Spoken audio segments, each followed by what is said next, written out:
Vardanya Shri Bhadra Varsa Manya Sarva Siddhi Hum Om Guru Vajradar Suma Timo Nishasane Kar Utta Vardanya Shri Bhadra Varsa Manya Sarva Siddhi Om Guru Vajradar Timo Nishasane Karma Utta Vardanya Shri Bhadra Varsa Manya Sarva Siddhi Hum Om Guru Vajradar Suma Timo Nishasane Vardanya Shri Bhadra Varsa Manya Sarva Siddhi Hum Om Guru Vajradar Suma Timo Nishasane Karma Utta Vardanya Shri Bhadra Varsa Manya Sarva Siddhi Hum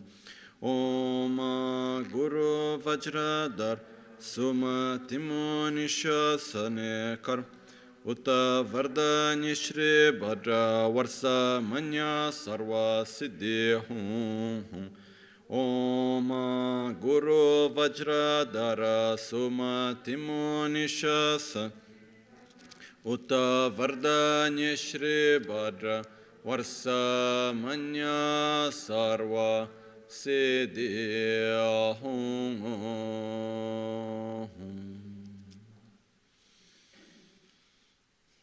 Dagi Jetsun Lama Tuje Che Nyamda Dala Tuje Sikso So Gebe Shesan Dala Tendo So Oyon Sunge Nawa Tsedo So Tseji Ningne Solwa Debe Tse Dechen Korlo Bisu Lekshune Yila Sambe Dedu Malupa Geme Lunge Drubra Chingelo Soni Sodan Diktun Shape Tse Dunge Namke Yinsu Lekshune Lapchen Soni Yonso Zopadan Chera Nyetun Chamra Chingelo Chancho Pargi Ninsen Tukun Tu Nyu Peme Chancho Drube Geken Kunshishi Tungen de la Drubra Chingelo Dagelo Na Chola Chokpadan Chumin Samchor Ngemba Shiwadan Chedan Tumbe Dudun Malupa Beme Lunge Drubra Chingelo Sera Tamche Dan Teche Pardone Kav Tamche To Rese Kyamne Lama Kele Me Tukche Chingi Dala Sikso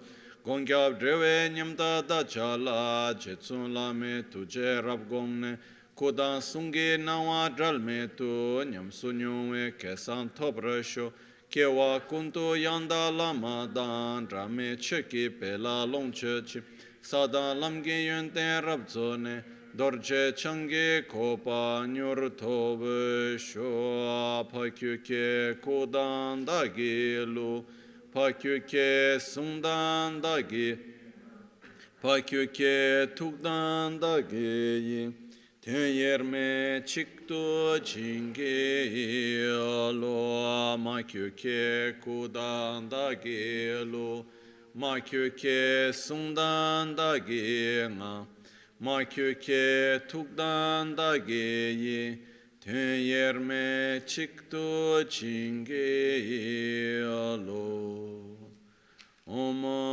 Muni Muni Maha Muni Shakya Muni Swaha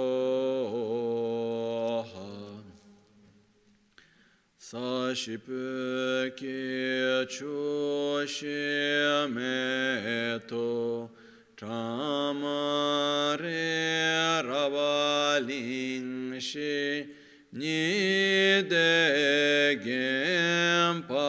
Gempadi Sange Shinto Mikte Ulvarki Drokunam Dashingla Chöpar Shoye Damanguru Ratna Mandrala Kamniryata Yami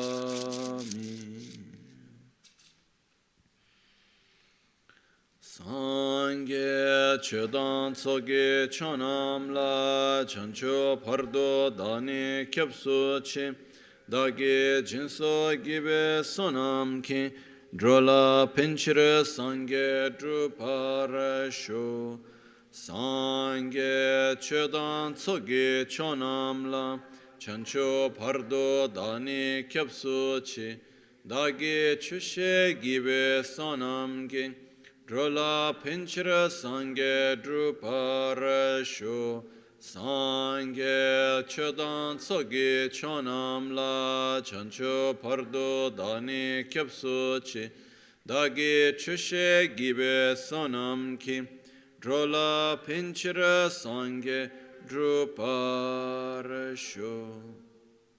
In the Buddha, Dharma and Sangha, I take refuge until enlightenment. Through the practice of generosity and the other perfections, may I attain Buddhahood for the benefit of all sentient beings. Nel Buddha, nel Dharma e nel Sangha prendo rifugio fino all'illuminazione. Con la pratica della generosità e delle altre perfezioni, possa io ottenere lo stato di Buddha per il beneficio di tutti gli esseri senzienti. Aye ke da ludan chin ke rubundan da mi ke namdam drowa kuinge dranam che tsampa tamche ke tu dage che tento.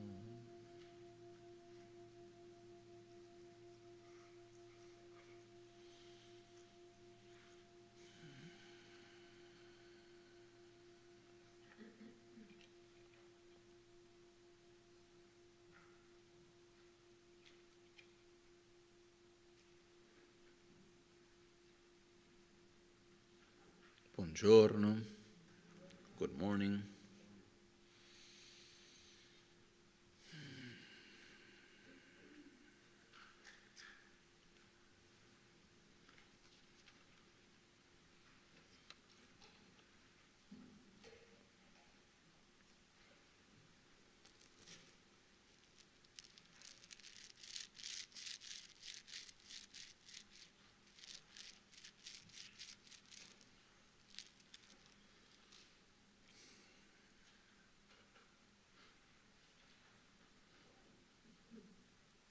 Often,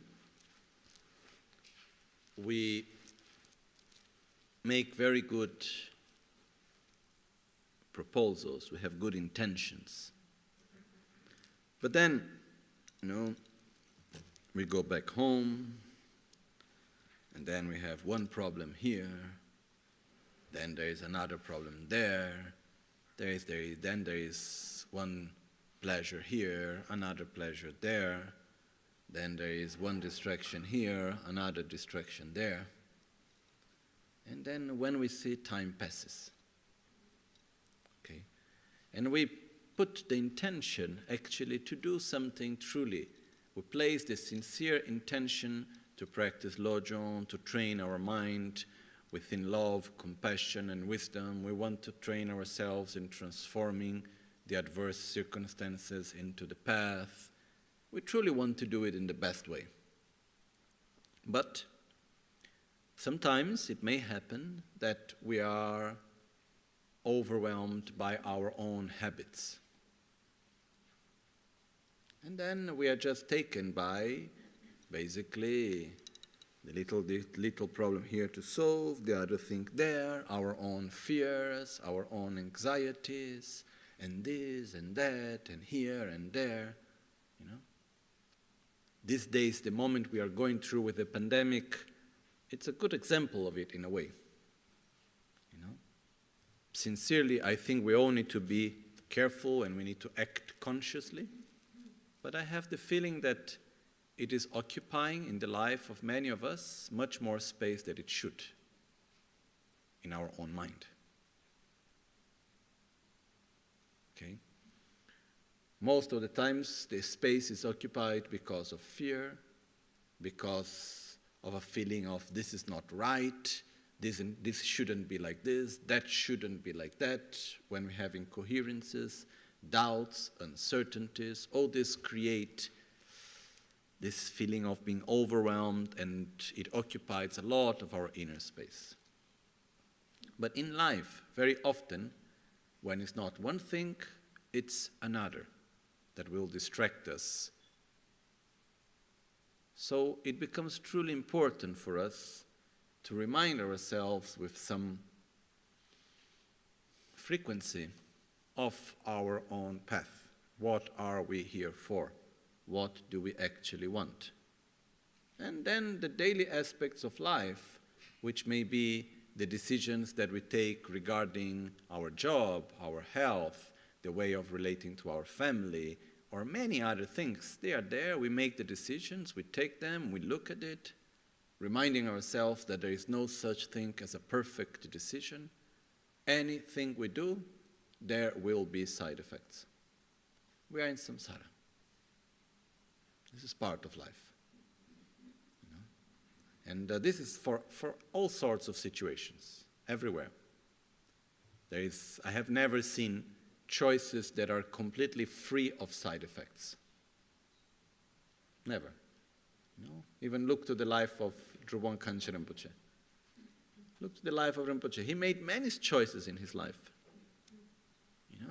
With great wisdom, with great kindness, awareness. The choices had side effects.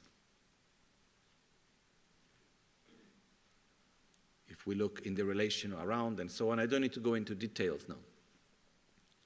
So any choice that we make will always have side effects. I'm just saying this for us not to remain into the state, but what is the right choice? Very often, I don't know.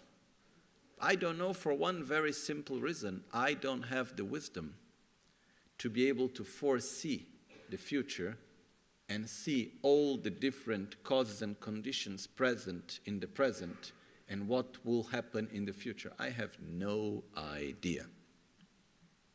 What each one of us have is our own experiences, our own knowledge, our own intuition. And we need to put all together and make our choices in life, generally speaking. But the point which I want to bring here now is just that we make our choices without fear of making mistakes, without fear of effects that may come from our choices, because there will always be effects. What I always do is I make a sort of list in which for each choice I put what in Tibetan is called gakcha and gerba. Gakcha means reasons why not to do it, the faults of it, the dangers of it, the reasons why not to do it. And gerba means the need, the benefits of doing it. Why shall I do this and why shall I not do it? The pros and the cons. Okay? And then I make a list of both. Then I have choice B, pros and cons. Very clearly. One, then choice C, choice D, choice Z, whatever, okay? Normally it's between A, B, and C. There is not so many other possibilities. Then once you put everything there clearly, give some time to analyze it mentally, to see it emotionally, how you feel, how is your intuition, give some time to it. And then when we make one choice, then we go on it, knowing that there are also the positive and the negative sides. We know both. At least we have analyzed it, we have taken into consideration. But what I want to bring here, the main point, is that we need to be careful not to allow our lives just to be overwhelmed by the daily decisions and things that we need to do. We need to do decisions, we need to make things, we need to interact with people regarding work, regarding relationship, regarding health, regarding house, regarding so many issues there are in this life. And we take care of them. But there is more in life other than that. And this is my point. We should be careful not to allow ourselves to be completely overwhelmed by everything around. Okay? And one of the problems that we do have is that we do a lot of daily meditation which using the word meditation in its sense in Tibetan, which is familiarization. We do a lot of familiarization every day with our fears, with our doubts, with our aversions, with our attractions, by all the things that we read and we write and we post and we talk. You know? Just imagine for one moment what would happen if in this next week, okay, you take the same amount of time that you are using these days to think, read, talk about pandemic and vaccine and who knows what, pandemic related, and you substitute it with Lojong talking and practicing. Okay? It's quite good actually, no? A lot there. So my point here is that it is normal, since the time of Buddha, because these teachings have been given since a long time, that we need to have tools to help us in our daily life, not to allow ourselves to be totally overwhelmed by the daily issues. Now we have pandemic, tomorrow we have who knows what. You know, in the past there were so many issues. When we go to Tibet, there were so many things happening. When we think in the time of Atisha, there was the war between Tibet and in Nepal, India and Nepal, there was war, and then there was problem of this. There was always some issues going on, always. You know? Then there was, if we look at the history of Tibet, Tibet was a place, I'm sorry to put in these words, but where there was a lot of conflict.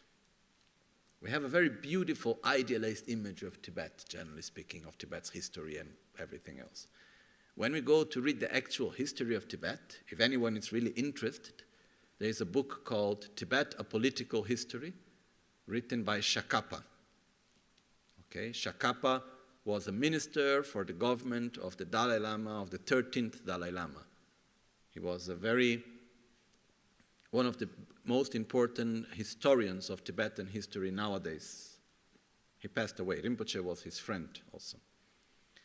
Rinpoche used to stay in his house in Kalimpong. Anyhow, he wrote many books in Tibetan language, which are one of the most important books about Tibetan modern and ancient modern history.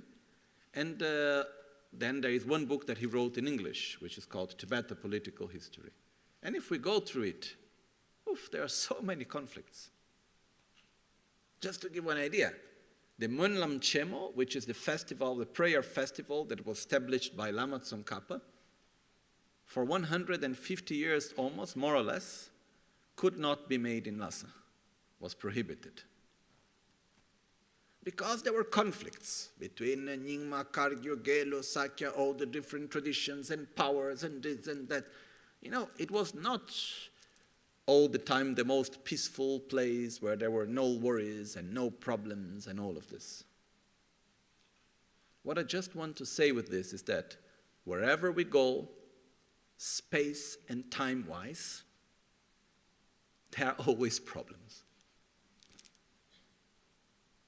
If we go back in history, I don't know any place and any time where there were no conflicts, no problems, no distractions of all sorts. And for the moment, unless I go to a very idealized view, which somewhere we have the hope, I don't see in any near far future a situation where there will be no problems, no conflicts, so many things of distractions and so on. Okay? So, the point here is our life is passing day after day. We are about to die. And this opportunity that we have one day will be gone, finished.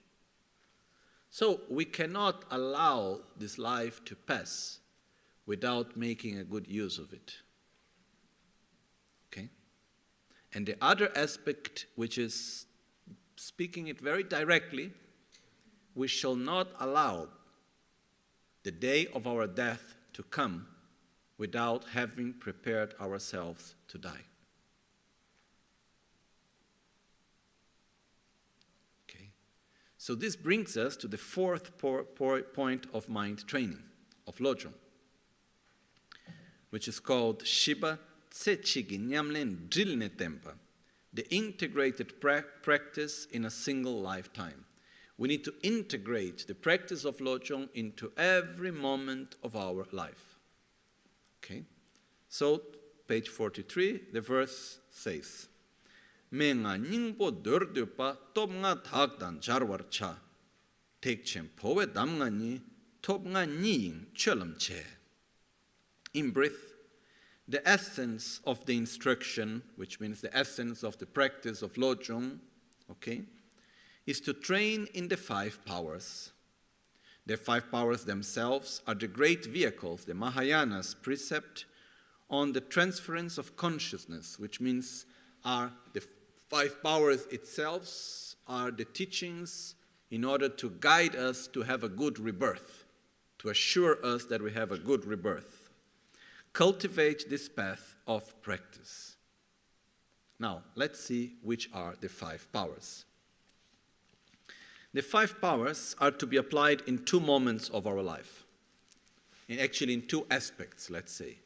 How to apply the 5 powers regarding life itself, in our daily life, and how to apply the 5 powers regarding our own death. Okay? So here, this point brings us 2 important aspects. We shall not live our life meaninglessly. We shall not let go the opportunity we have every day to increase love, compassion, and wisdom. We deal with daily situations, but we shall not be overwhelmed by them. The daily situations, the problems, the beautiful and special things, whatever happens in our life, good or bad, shall not be a reason to disconnect ourselves from our path. We should apply our path in every moment, pleasant or unpleasant. And this shall be our priority. I think it's quite clear, no? So let's go to look at which are these 5 powers. And we'll go through the text of Geshe Rinpoche. Topnga, lo danzin chadang soki, wantu mi tonga nyampa pembe top.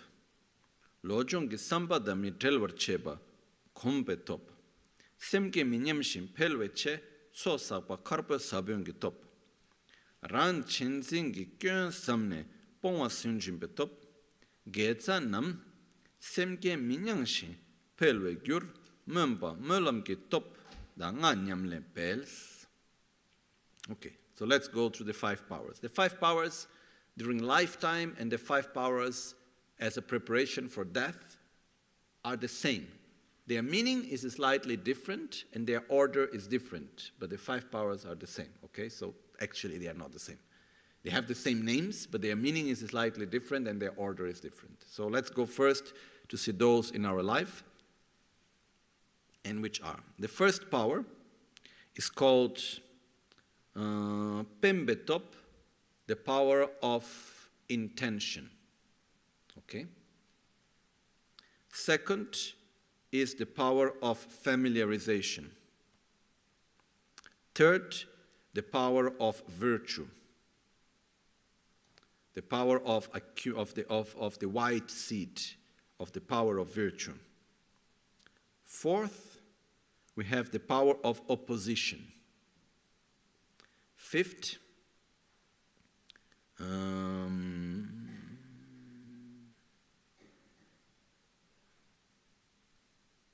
we have the power of prayer. Second. Yeah, exactly. Fifth, we have the power of prayer, or the power of aspiration, of intention. Okay? So, let's see one by one. First, the power of Pembeto. Pemba means what I want to do, of dedication, of intention, of direction, in a way. Okay? So the power of direction, of intention, is lo danzin chadan sogi wonto mitawanyam pembetops is we shall never be separated from the power of always keeping an intention. It doesn't matter what happened, I will not allow myself to be taken by selfishness, hatred, aversion, jealousy, envy. I will follow the path of the bodhisattva. I will continue my path of love and wisdom. It doesn't matter what happens. We put this intention. It says, Lo danzin chada sogi wanto mitonyam pembetop. I will not allow, Teacher Rinpoche's precise words is, I will not allow my mind to be taken by selfishness, anger, aversion, and other defilements. It doesn't matter what happened. So we place the intention. We keep clear in our daily life, we have the power of intention, of reminding ourselves, what do I actually want in this life?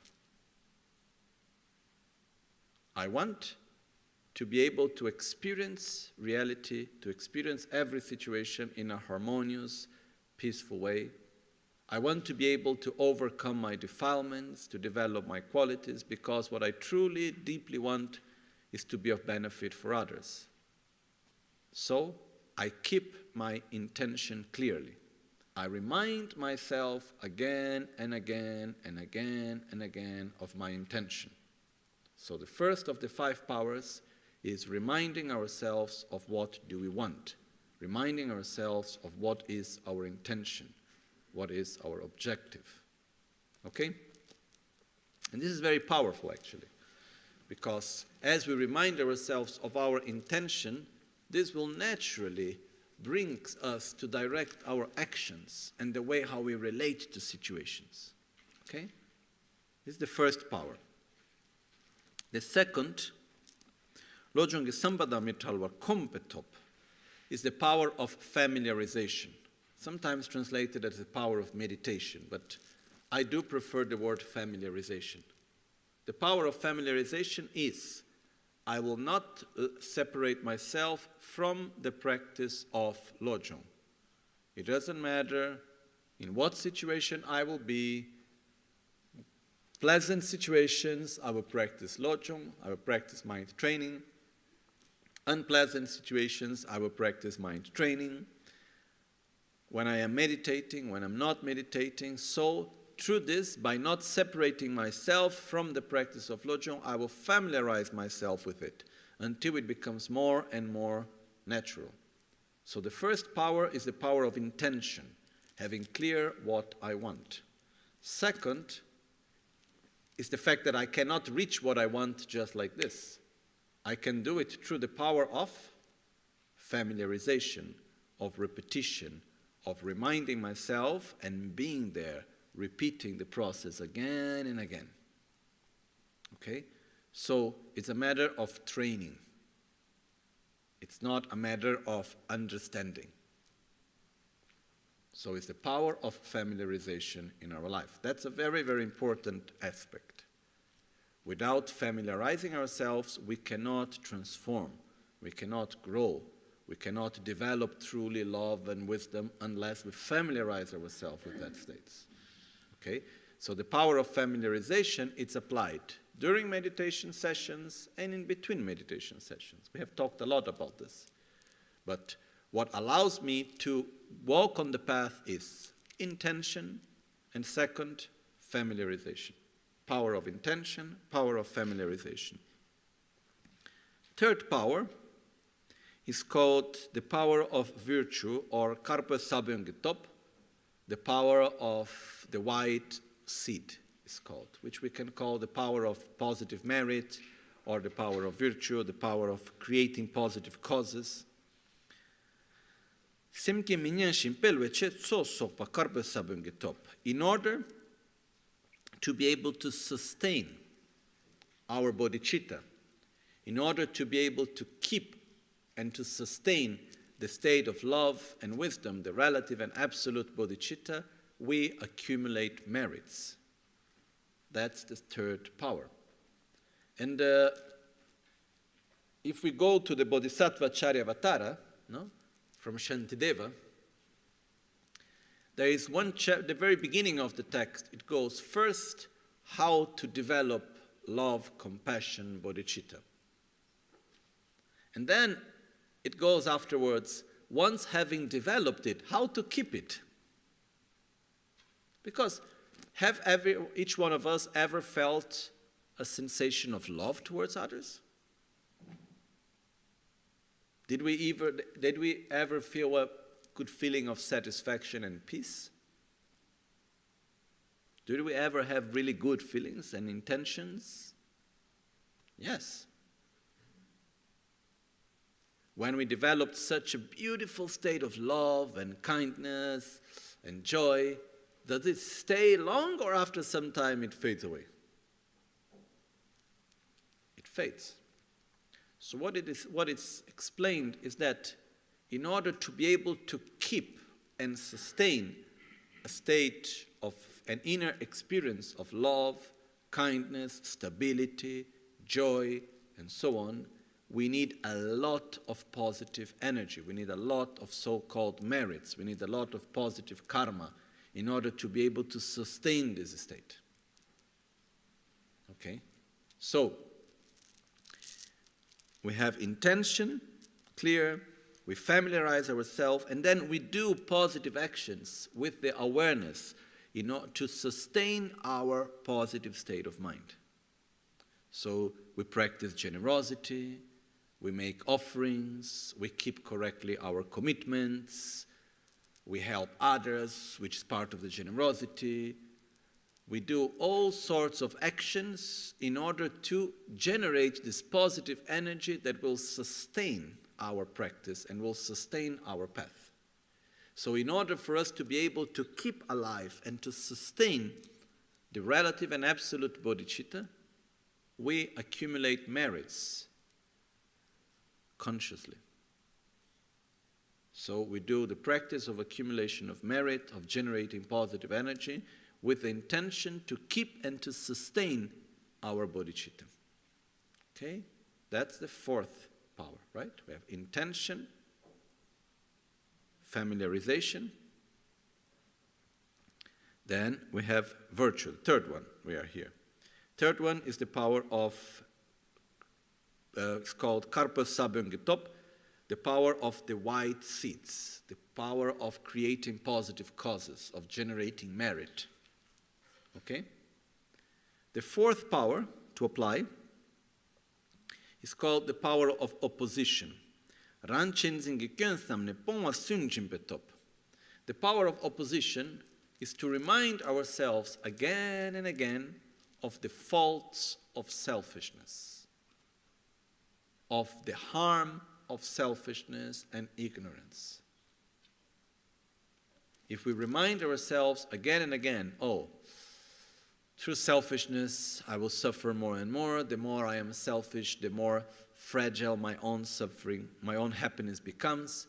We look around ourselves and we see all the suffering and we say, where is all that coming from? It's coming from selfishness, from ignorance, from hatred, from aversion, and so on. You know? Even we can take the problems that are around us. There are conflicts in society, right? In our own family, there are problems. In the context where we live and work, there are problems. In our society, in a more large scale, there are problems, there are conflicts. We can go from the financial, economical problems that people have, up to we can go to look to all the different environmental issues that we go through. No, just to take one environmental issue that is being addressed a lot recently, global warming. Okay? And we can go to talk about many others, the pollution of the air, the pollution of food, the problem which regards the soil. There are so many issues in the environment going on. And we can look at all these issues of the environment and society and freedom and who knows what, and we can go through all of this, and we can get quite stimulated by it. Say, oh, this cannot be like this, we must do something, and so on. But imagine that someone comes and hit you with strongly with a stick. It's painful, okay? We get upset and we say, oh, I don't want to feel that pain. So who do we go against? The stick? Is it wise to go against the stick? No. Okay, why I don't go against the stick? Because it's not the primary cause. The stick is what through which the pain arrived to me, but the reason is not the stick. Okay, so should I go against the hand? No. The arm? No. Always the person. That's what we do normally. But it's not even the person. What is behind is ignorance and selfishness. That's the ultimate cause. So instead of judging the people and generating aversion towards those that do this and aversion towards those that do that, if we look at all the world issues and our personal and world issues around, looking from social issues to environmental issues, which are connected, where are all this coming from? Our ignorance and selfishness and all the other defilements, but mainly from ignorance and selfishness. So even when we look through all these issues, we go and we say, okay, it's not enough to go against the hand hitting, because we are able to mess up things quite easily.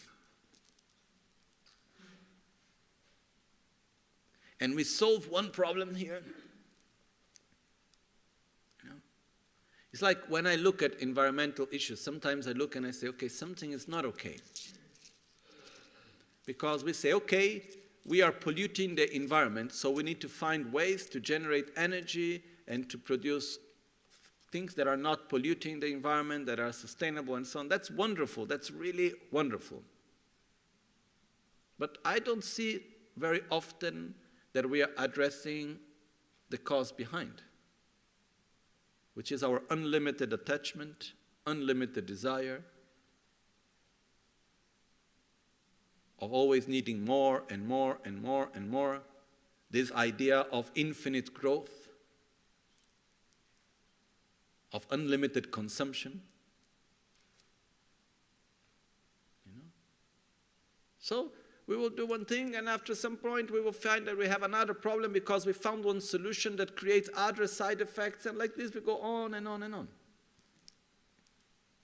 So deep behind, under, what is the main issue? Our selfishness and our ignorance.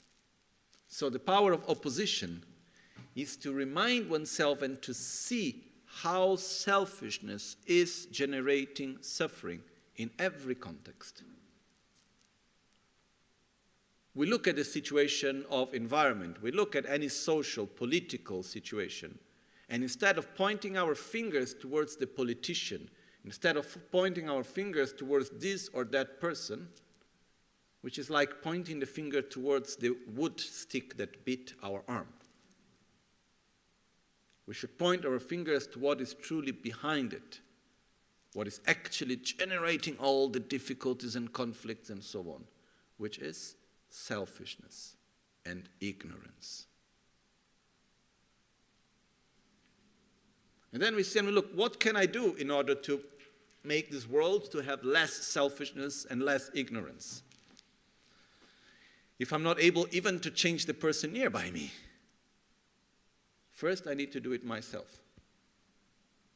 So then I go and I see my own selfishness, I see my own ignorance, and I say, I don't want that. No. I don't want to be part of all the harm that is happening everywhere. And the harm that happens in the world, it's not happening because only of this ideology, of this or that. It's happening because of selfishness. It's happening because of ignorance. So, I don't want to be part of it myself. I must walk in an opposite direction. I must avoid my own selfishness. I must oppose myself to this deep, profound habit of being obsessed with the I and the my since a long time. So the fourth power is to oppose ourselves to selfishness, is to oppose ourselves to ignorance, by reminding ourselves of its faults and harm. Okay? The fifth power in life is called the power of aspiration, or translated sometimes as the power of prayer. Aspiration is better. Getsa nam simke minyam shim pelwe gyur mömpa mölam gitop. The power of aspiration, or the power of prayer, I prefer the power of aspiration, is to keep the aspiration as a wish. Through my merits, I dedicate all positive energies I've ever done so that may I never be separated from relative and absolute bodhichitta. May I never be separated from love, compassion, and wisdom. It doesn't matter where I am, with whom I am, in what situation I find myself, may I always remain in a state of harmony, of love, of compassion, of wisdom. Wisdom actually brings harmony. The harmony comes from wisdom. Okay?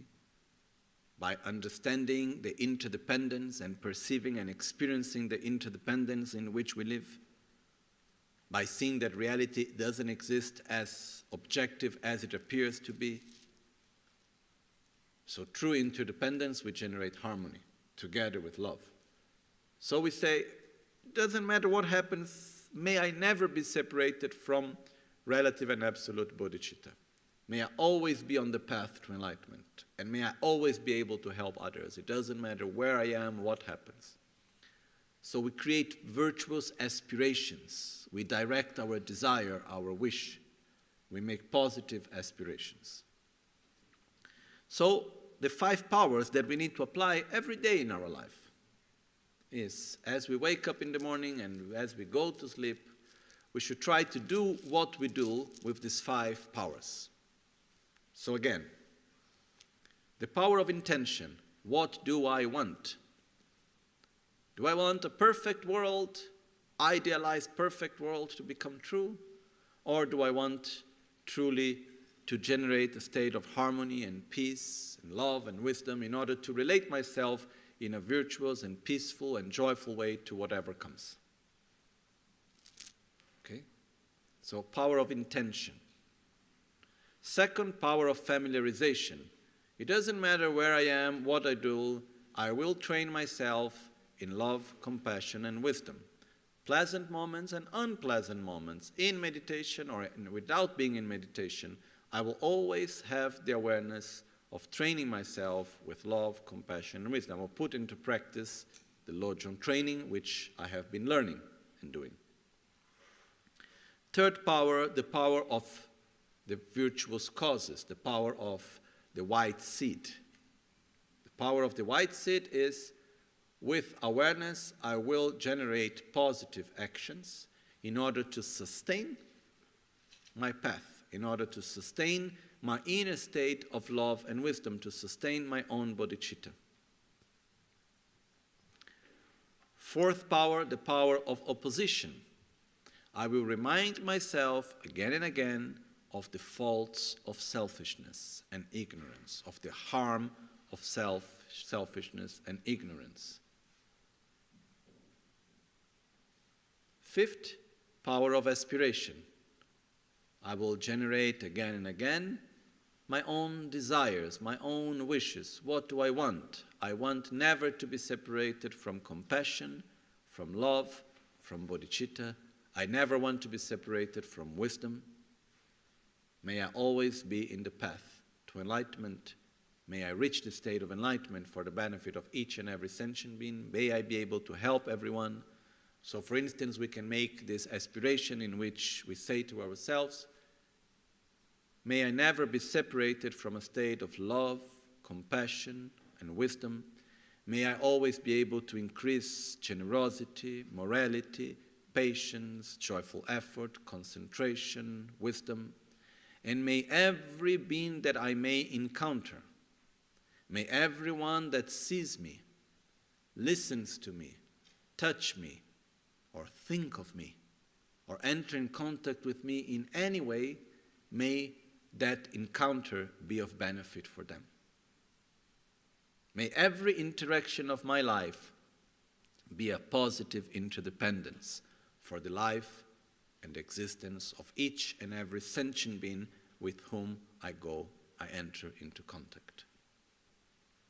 So we generate these aspirations. Okay? So, these 5 powers needs to be remembered again and again. It doesn't matter if we are in a joyful moment, we apply the 5 powers. It doesn't matter if it's a difficult day, we apply the 5 powers. It doesn't matter what is the party that won the elections. It doesn't matter what is happening around us. If we are earning a lot of money or if we are losing a lot of money, if we got a new job or if we lost our job, it doesn't matter what is happening around us, we apply the 5 powers. Okay? So these 5 powers, they help us to stay in the track, not to lose track. Because otherwise, very easily we are out of track because of this distraction, because of that distraction. Okay? And yes, we do take care of daily issues. If it's my first day in my job, I will wonder how to do the job well and this and that. If it's my last day on the job or in my first day without the job, I will direct myself, what do I do now, how do I do? We take care of the practical issues of life. We need to do it. But we never abandon the 5 powers. So we make clear what do we want, power of intention. Why are we here? What do I truly want? We familiarize ourselves with what is virtuous, practice of Lojong. We do not let go the moments. We always practice pleasant or unpleasant moments. We consciously generate positive energy out of generosity, morality. We act in a virtuous way in order to sustain our path and virtue for the benefit of others. We oppose ourselves to what is to be opposed. We remind ourselves of the faults and harms of what generates suffering, such as selfishness and ignorance. And we generate virtuous aspirations. What would I wish for the future? What do I wish in my life? It doesn't matter where I am. We generate a positive aspiration. May I never be separated from love, compassion, wisdom. May I always be of benefit for every being that I encounter, and so on. Okay? So, these are the 5 powers during lifetime. And do they seem impossible to practice, or can we apply them? We can apply, right? It's not something so far away. And this is for me one of the most special things about Lojong teachings, Lojong practice. It's within our own reach. There are some practices that are not within the reach of most of us. Okay? If you know, there are incredible, special, and powerful techniques within Vajrayana Buddhism, Tantra. But most of them are really far away of the reach of most of us. At least for now. And one very important thing is we must do whatever is within our own reach. And the 5 powers are within our own reach. The training of Lojong is within our own reach. So we must do it. We must apply it. We must take it into consideration seriously. How? By first of all, reminding ourselves of the 5 powers every day. We write them down we read in the morning, we read in the afternoon, we read in the evening, we go back to it, we try to remember ourselves. Whenever we see something negative around us, instead of pointing the finger towards the person, we end up pointing fingers towards selfishness, and we generate this sort of urge, almost like this strong militant feeling, I must do something about it. We cannot live in such a selfish world anymore. What can I do? Be less selfish myself. That's what I need to start. And I will not let my selfish just go like this. I will do something about it truly, daily. So we apply to every moment. We try truly to bring to our life the 5 powers. Okay? And this will protect us from losing our path, from losing our track. Because as we said in the beginning today, we can easily lose our track by being distracted from difficult things or from good, wonderful things. Okay? Now, we come to the next point, which is, we are going to die. And I have no doubt about it. And I think no one of us here have any doubt of the fact that we will die, right? So, what is death? I will make it short and simple. No, I'm not going to go long into this stuff, okay? But what is death? Death is a concept. It's a bit shocking to see it in this way. But let's take, for example, this bottle. Okay? When was the bottle born? When the glass was put in a certain way that it holds water and so on, and when the name bottle was given to it. That's when the bottle was born. Okay? If now I take this stick and I hit really hard on it, okay? And I break it into many pieces, and even more, I put it inside here, and then I really break it into hundreds and thousands of small pieces of glass, okay? I am killing the bottle, okay? Basically. What does this mean? When does the bottle die? The bottle dies basically when the parts that compose the bottle are not able anymore to sustain the name, the concept. That's when we say the bottle is dead. That's when we say there is no more bottle. But in the moment that I break this bottle into thousands of pieces, inside here, is all the glass still there? Is the water still there? Are all the materials that compose the bottle, all the parts still there?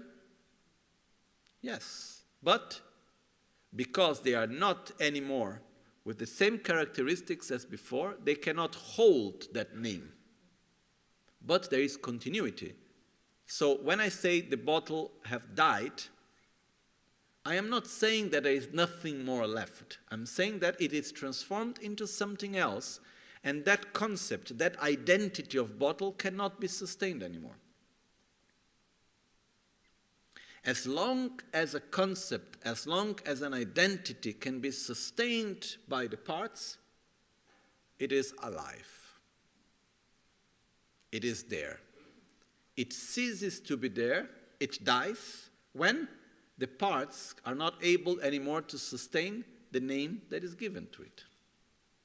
So, this body, did this body start out of nothing, or it's actually the continuity of something else? Shantideva gives a long explanation to say, don't be too attached to this body, it's not even yours. It was given to you by your parents, it's the continuation of their ovum and sperm.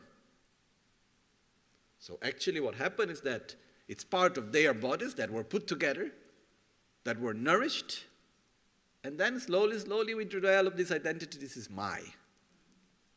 It was not created by us. When we die, what happened to the body?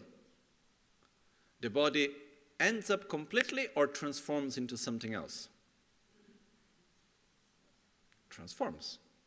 Okay? It doesn't matter what we do with the body, if we burn, if we put under the ground, whatever we do, it will gradually transform. No, Rinpoche told me many times, the body comes from the elements and go back to the elements. So the body transforms. The body doesn't end. Our mind continues. It comes from a very, very simple concept. Nothing begins, nothing ends. All transforms. There is no such a thing as this come out of nothing and suddenly it ends into nothing. This doesn't exist. Whenever we say this is the beginning of something, it means that we are attributing a new value to something that transformed, and then we can give a new name to it. But birth is nothing more than a continuation of something that came before. Okay? So, when we die, what happens is that at a certain moment, the body is not able anymore to fulfill its normal functions. It cannot hold any more life as we know. So it will lose completely its capabilities, its strength. Together with our gross body, there is one thing which is our gross mind. The gross mind will lose strength. Then the subtle body and the subtle mind will manifest itself more clearly. Then the subtle body loses its strength. Together with it, the subtle mind loses its strength. Then the very subtle body and mind manifests clearly. Okay? And then it detaches from this gross body and goes to it's reborn in the bardo, and then after reborn into the next life. In the moment that our very subtle body and mind detaches from this body, that's what we call actual death. Okay? In the moment of death, it's not a final end of everything. It's a transformation. But it's a transformation that it's so strong in some aspects that we are not able to keep an identity that holds this process of transformation, that is between before and after. It's like, what would happen if every time we fall asleep and we wake up next morning, we would wake up with total amnesia?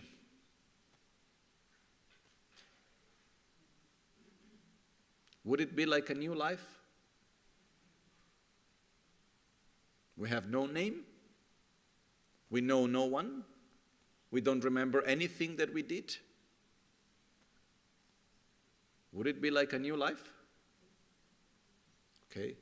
What happened is that our identity, it's mainly sustained, and our state of consciousness during our life, it's most of the time we have only awareness of our gross mind, which is the state of consciousness that perceives external objects and mental projections.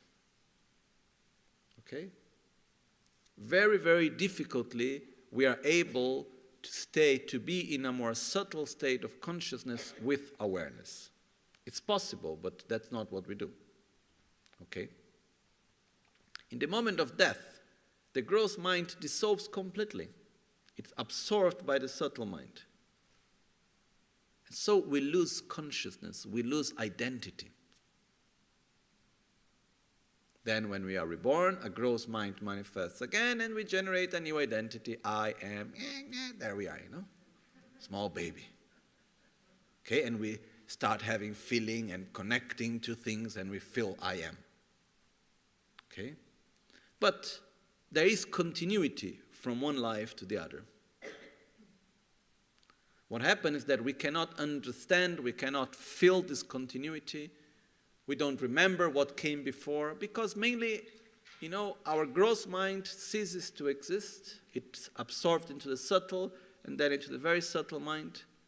And we have no awareness of all this process. That's why one of the realizations that is possible to gain for a bodhisattva, and later sure a Buddha has it, is what we call to develop immortality. Immortality is not the realization of not dying physically. Immortality is the realization of having full awareness in life, death, bardo, rebirth. Imagine dying and being reborn with the same awareness that we have between one day and another of one lifetime. Okay? With little more awareness, because we lose awareness during our sleep. So this is what we call immortality. Okay? So now, in the moment of death, one cycle ends. The cycle of this psychophysical existence. Our body and our mind on a gross level, especially, and also on a subtle level, are very, very much influenced by the body we have, okay, and consequently by the mind we have.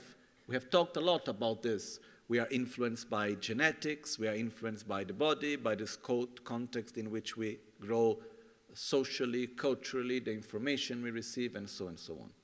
Okay?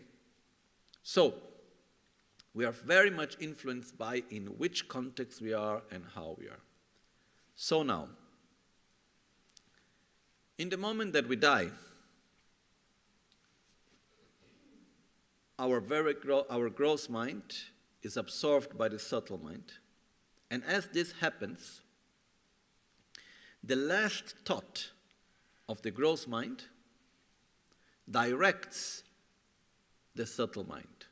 So the direction that the subtle mind takes, the mode of apprehension, the object of apprehension of the subtle mind, is directed by the last thought of the gross mind. It's like when we fall asleep, and we fall asleep with fear, we may have dreams which are driven by that fear. Okay?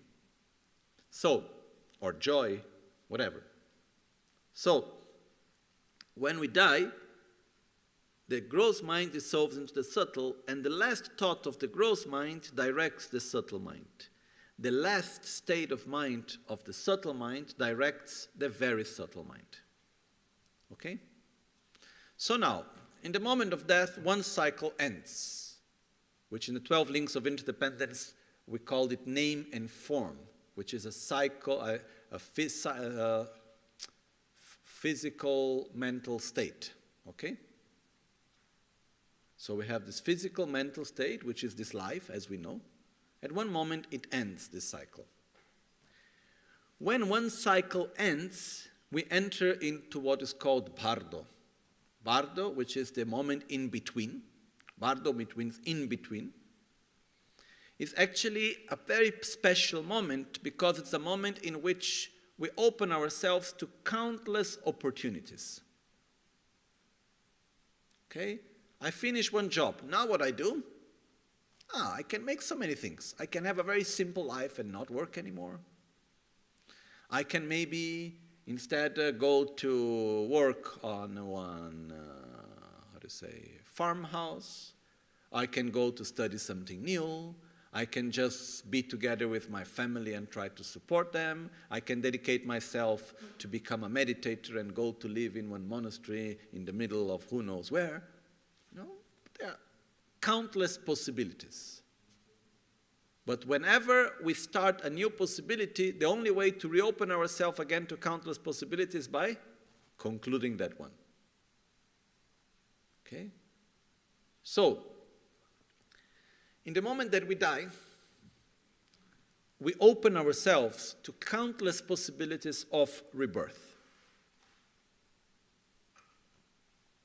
And what happens is that whenever we take a new possibility, a new cycle starts, the only way to choose a new cycle again is to conclude that cycle. So in the moment of death, we open ourselves, which is called bardo, to countless possibilities.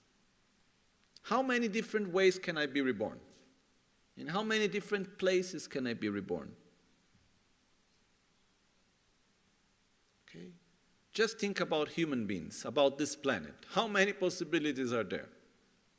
How much are we influenced by the family in which we are born? How much are we influenced by the place in which we are born? Then we open even more to the possibilities of being reborn into any other life forms, such as animals or insects and so on. Why not? So we open ourselves to countless possibilities. Okay, what will determine this? Are we free to choose where to be reborn or not? Let's say we finish one job. Are we free to choose which job we will make the next one or not? We are not free. We are free to choose. No one will force us by every means to do one or another job, but we are conditioned by our attachments, by our aversions, by our experiences, by our worldview. And there are many opportunities that we simply don't see. It's like if I ask each one of you to come here and choose one object from the table here. Each one of you can come and you can choose one object. You are free to choose the object that you want. Will everyone choose the same object? No. So, even though we are free to choose, we are not free from our own habits. We are not free from our own attractions and aversions and our own worldview and paradigm. Okay? So in the moment of Bardo, even though we are free to choose where to be reborn, technically, we are conditioned by our own defilements and karma. And most of all, we are also conditioned by our own paradigm. The paradigm of Bardo is defined by the way how we die, because it's like a dream. The Bardo is said to be like a dream state. And this dream is defined by the state in which we die. Okay? So what happens is that when we are in the Bardo, we have countless possibilities. We are influenced by our karma and defilements, but we have many possibilities still there. And in accordance with the conditions that are created in that moment, we will choose one possibility or another. We will make one seed to ripen. It is not that when we die, in some religions, and some, even I saw one time being explained like this inside a Buddhist context, which it's not the way how I understand Buddha's teachings and how I was taught, that there is this understanding that when we die, we go through a sort of judgment. You did more positive things or more negative things. Or if you did more positive things, then you will go to a good rebirth. Oof, all the negative things passed. Then you go, oh, actually one negative more than positive, oh, then I have a bad rebirth. Then what's the point of all the positive things I did? It's not like that.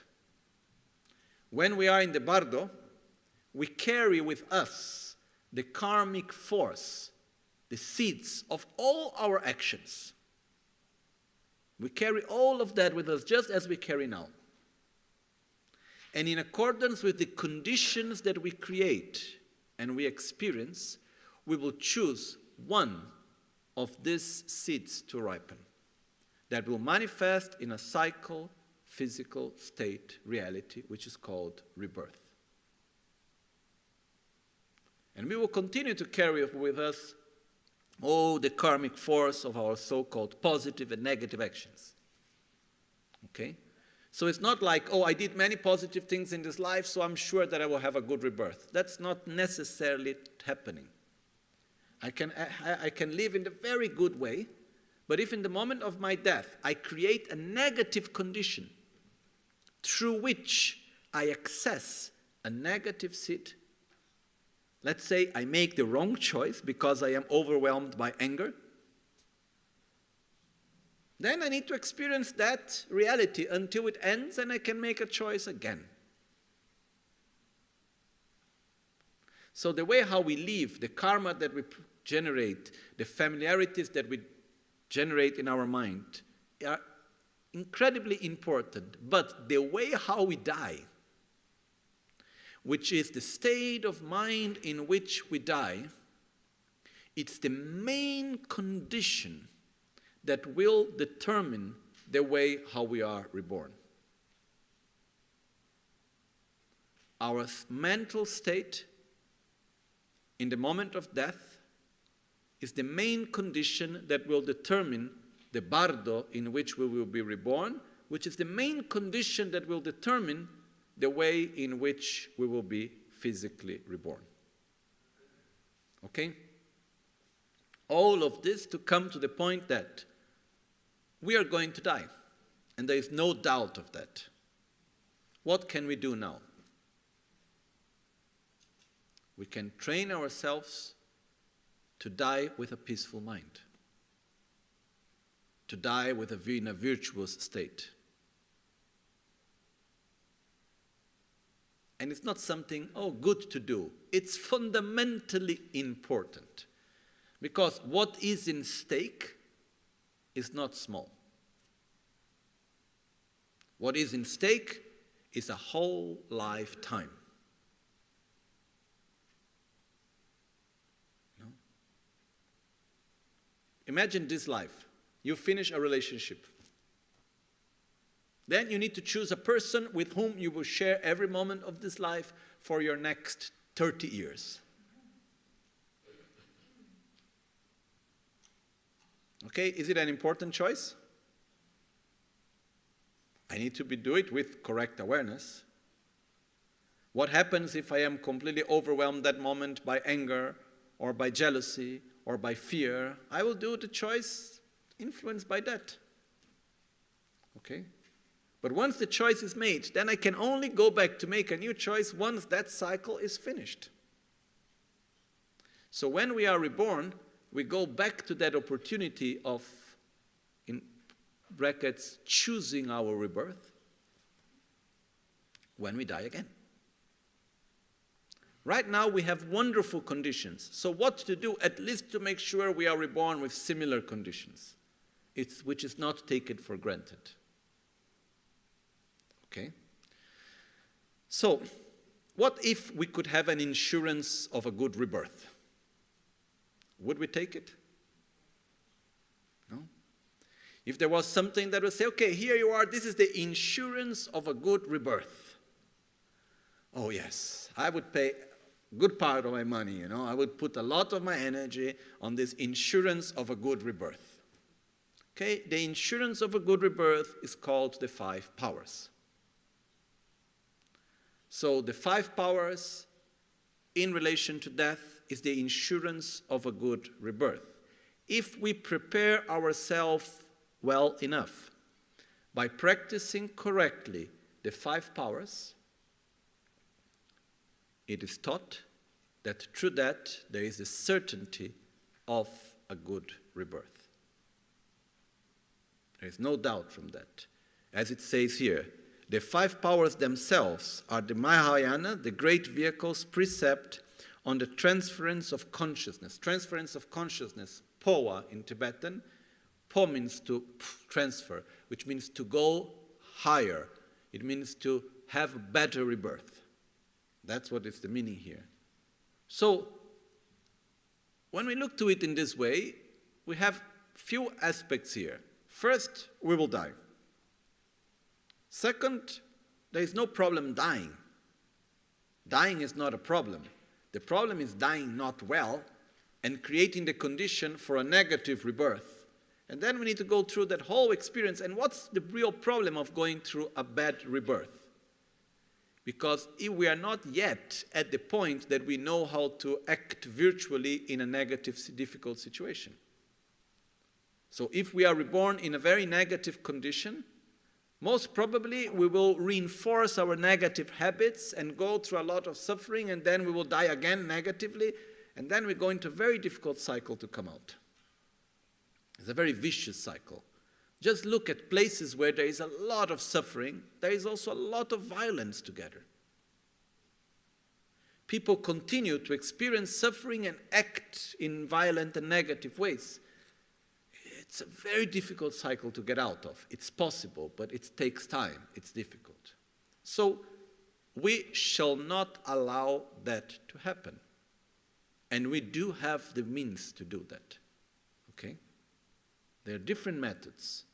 The basic, fundamental, secure method that we can use is the 5 powers. So let's see which they are. Okay? So, the 5 powers in relation to our own death. And this is also in the Guru Puja. In the end of the Guru Puja, Lamna Masi Chiwe Duche Na Tsenta Tsangya Lame Poani Top Na Yanda Jarwe Damgaki Takpe Shintu Drobar Jingilob. In the end of the Guru Puja it says, Lamna Masi Chiwe Tuche Na, if I may die, if in the moment of my death, I may have not realized the essential points of the path, which means I may have not realized relative and absolute bodhichitta. Lamna masin chiwe tuche na tsentap tsenga lame poani tom ngayanda jarwe damage takbishin to drobar jingelo, may to the forceful means of transference of consciousness of the Guru and the 5 powers of the Mahayana, may I have a good rebirth. Okay? So, let's see which are the 5 powers. The order, the name are the same. The order is different and the meaning is different, but the names are the same. So we go first with the order. The first is the power of the white virtue, the power of the white seed. Okay? Second is the power of intention. Third is the power of opposition. Fourth is the power of aspiration or prayer. And 5th is the power of familiarization. So again, we have power of virtue or positive causes, the white seed, power of intention, power of opposition, power of aspiration or prayer, and power of familiarization. Okay? Let's start with the first one. The first one, the power of positive causes, it starts by learning how to relate in a positive way with material things.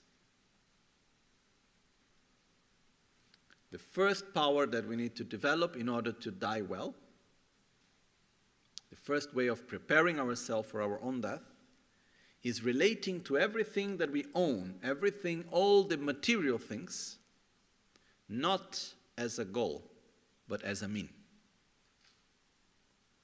We need to understand clearly that there is no point simply earning stuff or people. Sometimes we think that we can own people, okay?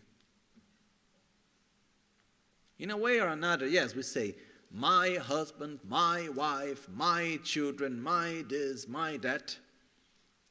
And we expect people to be in one way or in another, and we expect to control other people's life or not. So in one level or another, we think to hold and to own people. Not as slaves, but in a level we put in the part of the my. Okay? So the first step is to understand that there is nothing that we can own that is external from ourselves, from our mind, that we can take with us after death. Not material things and not even people. It can be my best friend, it can be even my guru, I cannot take to my next life. What we take is the connections, which is within us. It's not outside of us. Okay? So, start with material things. How to practice this first power. We look to the things that we own. And we ask ourselves, are you in my service or me in your service?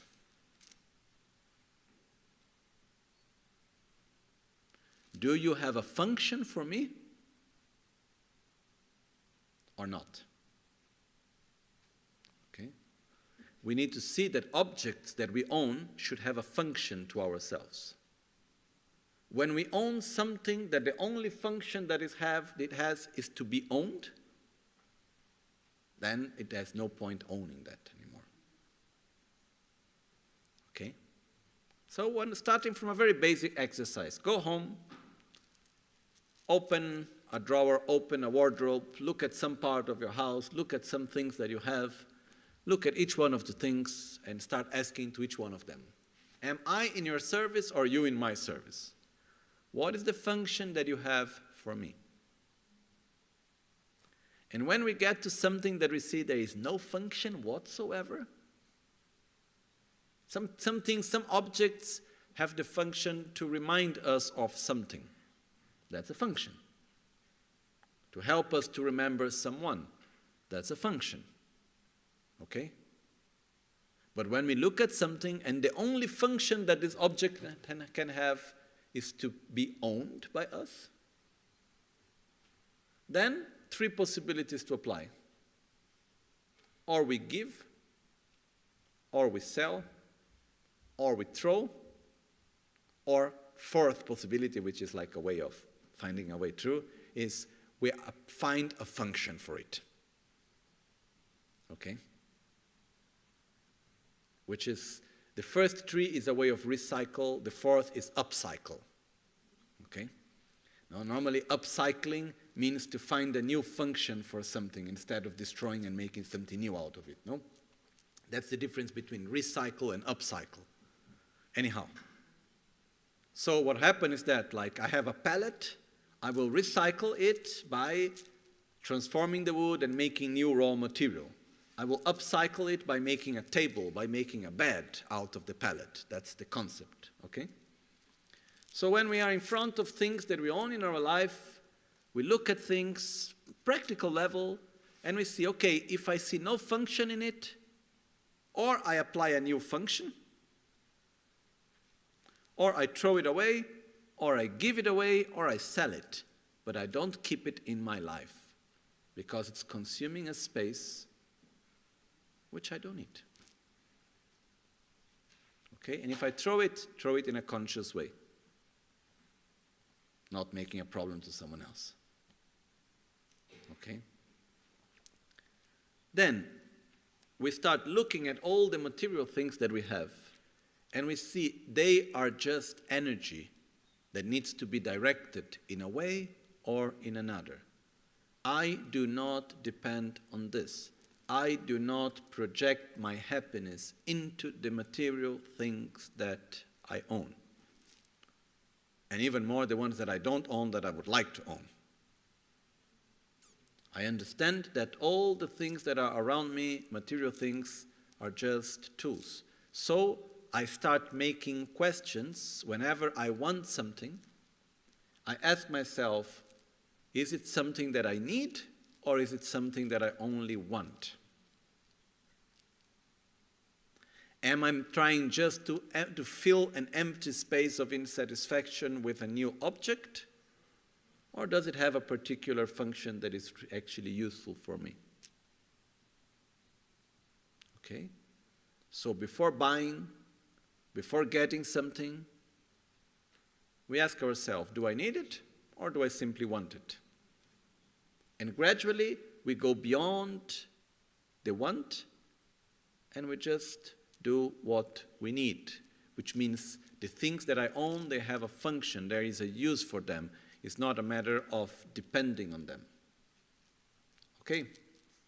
And what I want to mean depending on them is that when I start to gain everything that I want, I start depending on this to feel well. My happiness does not depend on what I own. So with this, someone may ask, but why is it called the power of positive causes? This is the first step.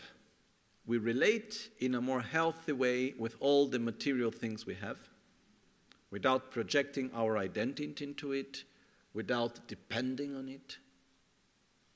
And also in our relationships. We need to understand that when we interact with a person, the only thing that can happen is interaction. There is no more than that. And when I interact with you, I transform. So, interactions are very important in our lives. So we need to choose the interactions that we have. And we do not own anyone. It is not my this, my that. It's just another sentient being with whom I interact. And the connections that we create, we keep them from life to life. Okay? The stronger is our emotions, the stronger it's our actions, the stronger this connection happens. One time, a person came to me, and he was threatened to be killed. Okay, he had a life threat, seriously. So this person went around to find out who was actually threatening his life. And he found a way. And he was able to find the person that was threatening his life. So what was the spontaneous reaction? I kill him. Not directly. I get someone to do the job for me. It's actually quite cheap. It's quite amazing, but truly, if we go into this crazy world, it's not that expensive, apparently. So I had this person in front of me, really angry, saying to me, I'm going to kill that person. And I was trying to find a way how to pursue him not to do it. And I saw that I could have said many things, it would not really work. So finally, I got to one point, which, well, I didn't say much, but I thought a lot, and I got to one point, and luckily it worked. Which my question was, this person that have threatened to kill you, do you want to be connected to this person in your future or not?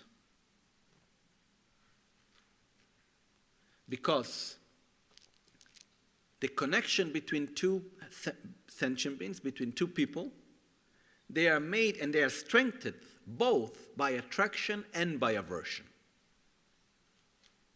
If I hate you and I do something against you, I create a very strong connection towards you. And most probably in my next life, there I will have you near to me. Okay? So he said, no, I don't want to have anything to do. So if you don't want to have anything to do with that person, what you need to develop is indifference. Not attraction or aversion, because aversion creates connection as much as attraction. Even we see sometimes people, they get angry with us and they try to create conflict in order to keep connection alive. I have seen this. Sometimes, for example, one person feels that the other person is being indifferent, and it's more painful sometimes to feel indifference than to feel aversion. Because aversion keeps connection alive. So if we don't want to have anything to do with someone, we need to develop indifference, not aversion. And if we act out of anger and aversion and hatred, the connection gets even stronger and deeper. So killing someone is one of very strong ways to have a very good, strong connection, not good connection, but a strong connection that will generate a lot of suffering afterwards. So this is how I was able to persuade this person not to kill someone. I don't know if he would have truly done it, but he was quite strongly intense at that moment. All of this to say that in our lifetime, all the attractions and aversions and the relations that we create with others, they do create connections that they will manifest as we move along this and other lives. As friends, as family, as whatever interactions we have in our life. Okay? So, everyone that we meet, everyone that we have in our life that we call my, they are not ours. They are just people with whom we interact and with whom we have and we create connection. So, we need to make out of these interactions positive connections, and we need to make positive interactions out of it. So once we understand this, that our father, mother, son, daughter, friend, husband, wife will not be our father, mother, son, daughter, husband, wife, or who knows what else after we die. The connections that we'll create will continue. How they will manifest, there are countless possibilities. Okay? So, in the present moment, we relate to people, to objects, in the best way, trying to use it as a way to increase the two bodhicittas, to increase love, compassion, and wisdom. And we know that material things are just a tool, it's just an interaction, it's just energy. But there is one aspect of material things that is actually very powerful. On one side, material things are completely useless. I can be the richest person in the world. When I die, I cannot take anything with me. No? As I said a few times, one time someone came to me asking if there was a method how to take money from one life to the other. And it was not a stupid idea, actually. Huh? The person came to tell me, look, I am very rich. I have a lot of success in this life. My only problem is that I'm going to die. But you Tibetan Buddhists, you have methods to recognize reincarnation, right? I said, yes, we do. Okay, so giving the possibility that reincarnation may exist, what if I create a trust, maybe, I don't know, something like $200 million inside, and then I give a percentage to the one that will find my reincarnation, and the rest of the money will be transferred to my reincarnation. I told him, look, it's not... It would be very good if it worked, but I would not trust anyone. And I said, actually, it would be a very good business, no? Property transfer from life to life. You want to transfer your assets from one life to the other, you know? It would be an interesting business. Why not? Why not? Because it would be a way of actually taking advantage of people's ignorance and attachments. So harming myself or whoever is doing it.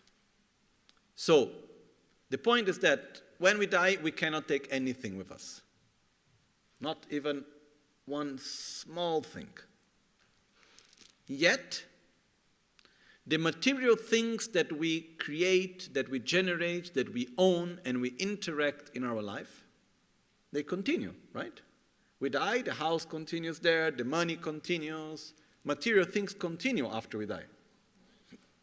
And material things interact with others. So, let's imagine that I die, and before dying, I take part of what I own, and I make one hospital.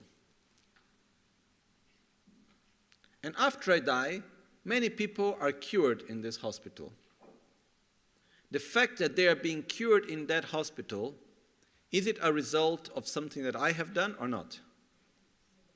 Yes. The material things that I dedicated there, they continue to interact and bring benefit. So, part of this positive energy that is being generated continues to come to me. Because I continue to generate positive energy, even after I die. So the incredible thing of material things is that if we direct them in a wise way, they can continue to generate merits for us even after we die. So if I write a poem, if I write a book, and someone reads this book 100 years after I died, and receives benefit from the book that I wrote, I am part of the cause of that benefit. And so I receive part of that positive energy karma generated also. Okay? So, what we do in this first power is we relate to material things in a more virtuous, positive way, and we direct whatever we may have to something that generates positive energy after our death. Nowadays, we can make our will. And this is one advice I give to everyone: make a will. Write your own will, even though we don't have much to live, to give to others. But write a will. Because when we put into paper writing a will, it means, yes, I will die. It's like a formal way of accepting that we will die. That's important also. And if we're not really sure what we want to put, we can always change. You can write a new will every day. No problem, if you want. But the important thing is we write a will and we choose a direction to give to the material things that we accumulate in our life that are connected to us. Because remember that money, material things are a form of energy also. And depending where I put, they will continue to interact with others. And I choose, where do I want to put this? And the best way is like, it's better to put our material things, to invest in what will continue to generate energy instead of investing into something that the energy is consumed once. So in other words, it's better to give the conditions to plant food than just buying food. It's better to invest in the hospital than buying medicine for one person. It's better to invest into something that will have continuity, that is sustainable. Sustainable positive actions, let's say. Okay? So this is the first power. We direct our energy after we die, material things, towards something that will continue to generate positive energy. Okay? First power. Okay? There is a lot to do in this first power, but is it possible? Do we feel at something that is within our reach or not? Yes. Okay? Now we go to the second power. The second power is the power of intention. Okay? So the power of intention, Lama Chakwa Pembetop. The power of intention is to have an intention that transcends this life. And we do this by generating an identity that transcends this body. So technically, the way how it's written is the power of intention is non-attachment to the body. Is to have an identity that transcends this body.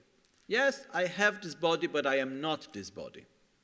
I have this mind, but I am not even this mind.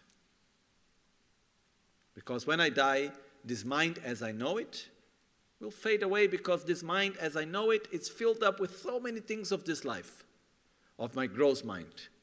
And then I will continue with a more subtle aspect of myself. And this body will be gone. One time, I remember Lama Michel Rinpoche saying, what would you say to someone that will go to a hotel, checking into a room, and then starting to paint the walls, change the furniture, fix the room, and so on? Imagine you go to a hotel, and then instead of just staying in the hotel and doing what you need to do, you go to IKEA, who knows what, and you start changing the room and doing this and that and painting, and you are there always taking care of the room. What would you say to someone doing this? something is not okay with you, right? You need to go away from this room soon, so why are you doing all of this there? No, just take good care of the room, keep it clean, take nice care of it, enjoy the room where you are, and do what you need to do. And Rinpoche said, this body is just like a hotel room. When we are obsessed during our life only with the body, it's like taking care of the hotel room and not of what we do by being in that hotel room. The body needs to be taken care. We need to eat healthy, we need to have a healthy lifestyle, we need to take the best care of this body because it's a powerful tool that we have. But it's not an objective in itself, it's not a final goal. We are not the body, we are temporary in this body. Like Shantideva says in the Bodhisattva Charyavatara, talking to the body, Shantideva says, I'm giving you food, I'm giving you rest, now you do what I want.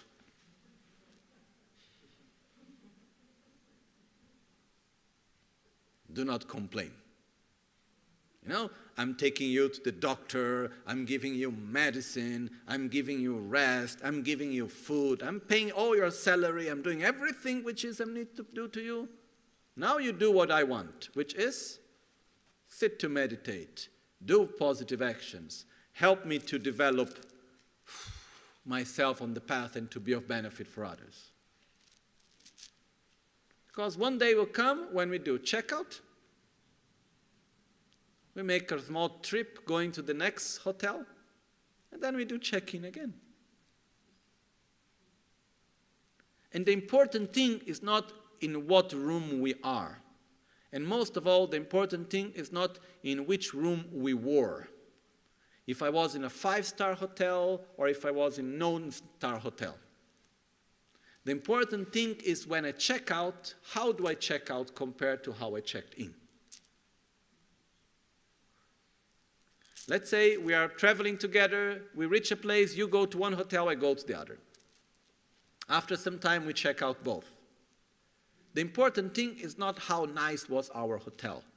The important thing is not if we had a beautiful swimming pool in the hotel or if there were rats running up and down. The important thing is what did I do, who did I become through that experience. So we were together before the check-in, now we are together after the checkout. Okay, who are you now? Who am I now? So if we stay obsessed with our body, which needs to be taken care, I repeat, and it's even one of the tantric vows, never to harm the precious body we have. And this includes living a healthy lifestyle. So we must take good care of this body, but we shouldn't be obsessed by the body, and we shouldn't have an identity that it's limited to the physical appearance and the body. I own this body, but I am something that is way beyond this body. Just let's think about this life itself. The body we have now, is it the same body of when we were a child? Have our cells changed or not? Even from a physical point of view. I don't know exactly which organs and parts of our body regenerate the cells, but I think a lot of the cells of the body are constantly regenerated. Some parts more, some parts less, no? In 1 year. So in 1 year we regenerate the whole thing. So how can I say it's the same body? Even physically it's not, you know. What happens but even though the body that we have now and the body that we had when we were a child is not the same body. It's very different, right? But yet, is there something that was there when we were a child and is still here now? There is identity.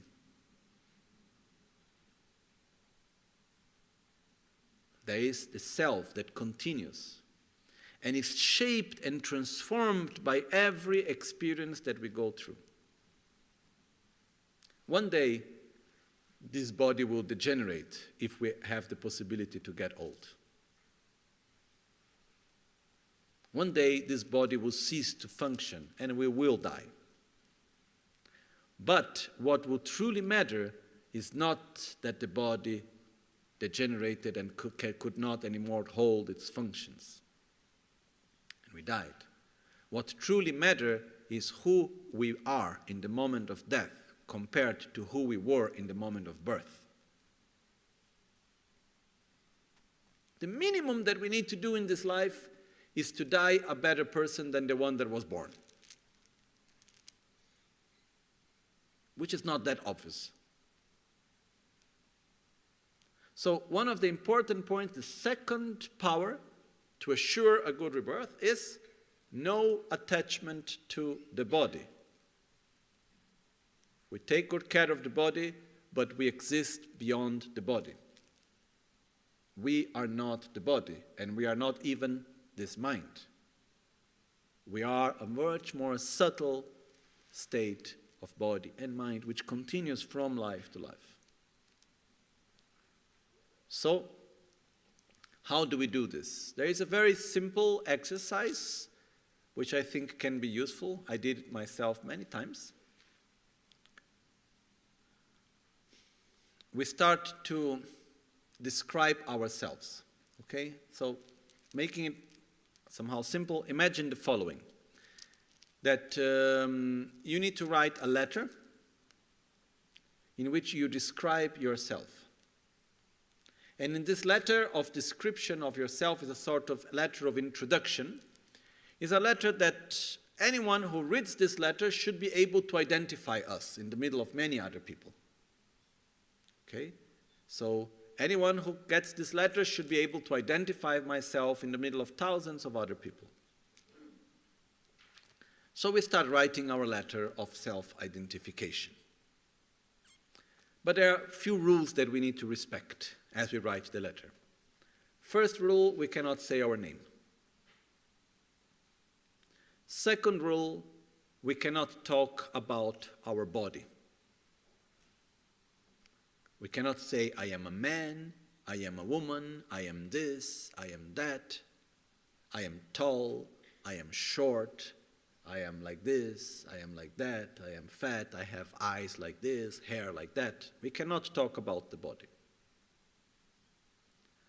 We cannot talk about social positions. I am the father of this, the daughter of that, the mother of this, I am working here, I am this, I am a doctor, I am this, I am that. We cannot talk about any social positions. We cannot talk about anything that we own. I am the owner of this house, I am the owner of this, I have that. We cannot talk about actions that were done. I am the one that did this, I am the one that invented that, I am the one that this and that. So what can we talk about? I am this person that when I am confronted in a situation of tension, I always look for a good solution. I am a person that when I am confronted in a situation of tension, I'm frozen and I don't know really what to do. I am someone that when I am in front of someone that is suffering, actually I get blocked and I totally ignore the suffering of others.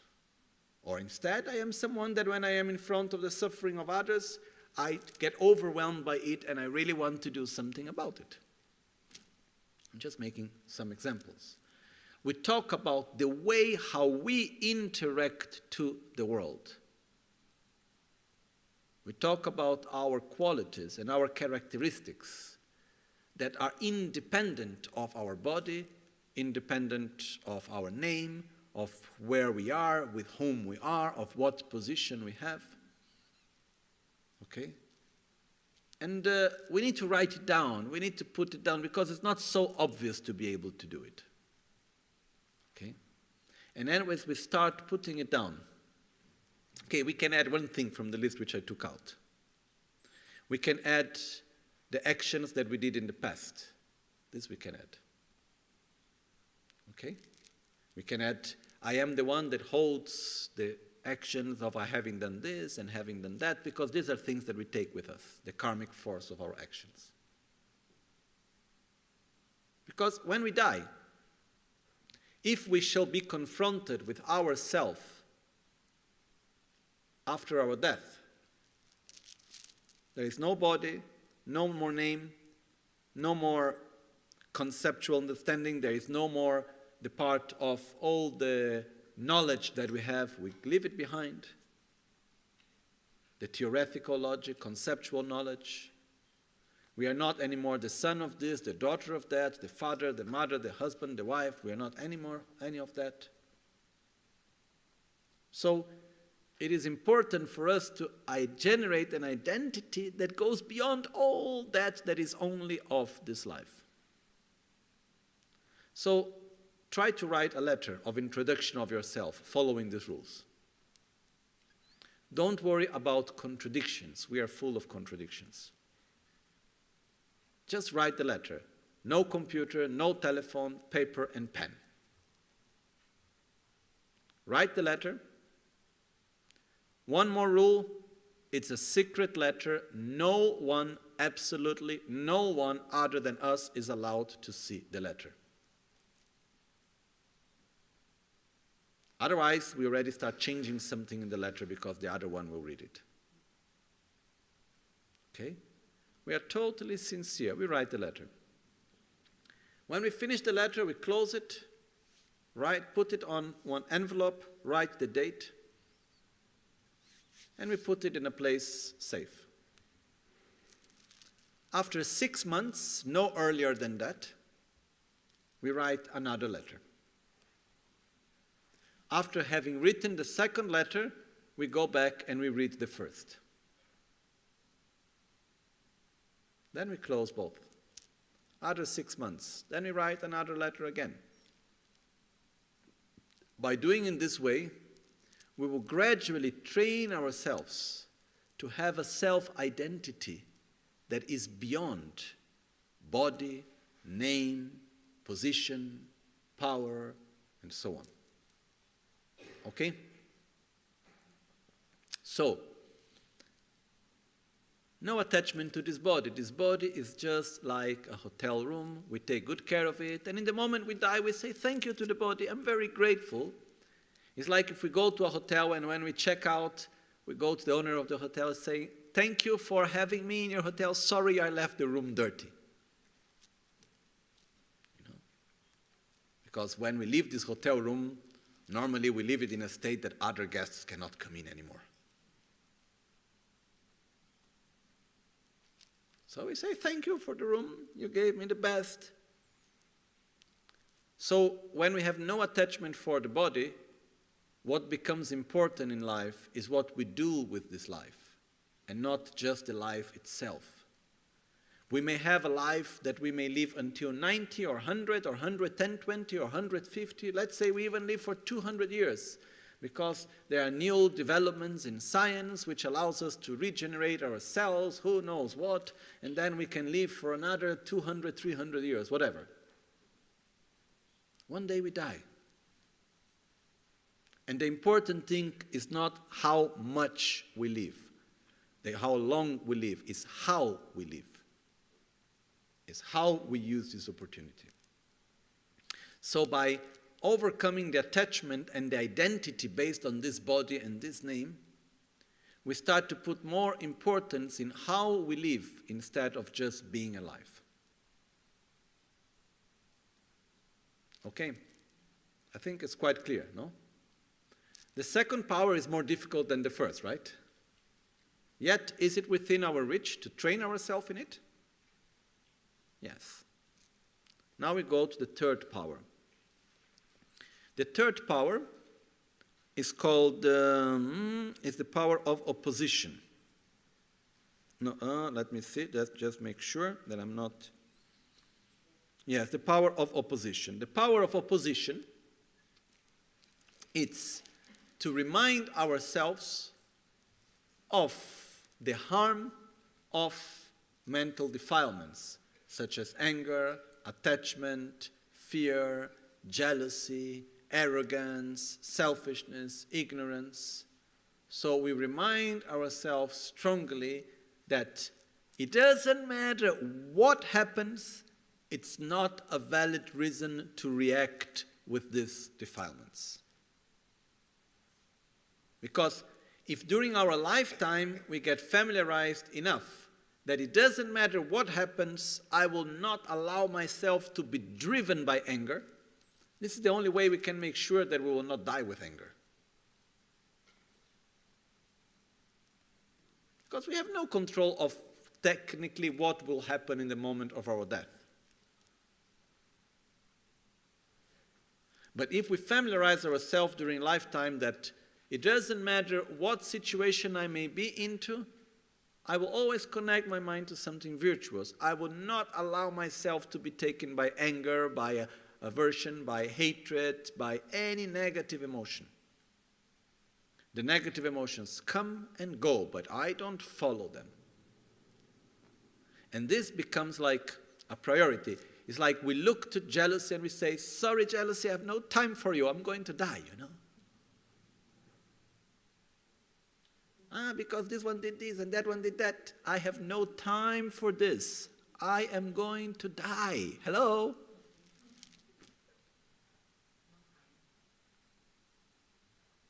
Because what if you get today a diagnosis and formally the doctors come and say, in 2 months you die?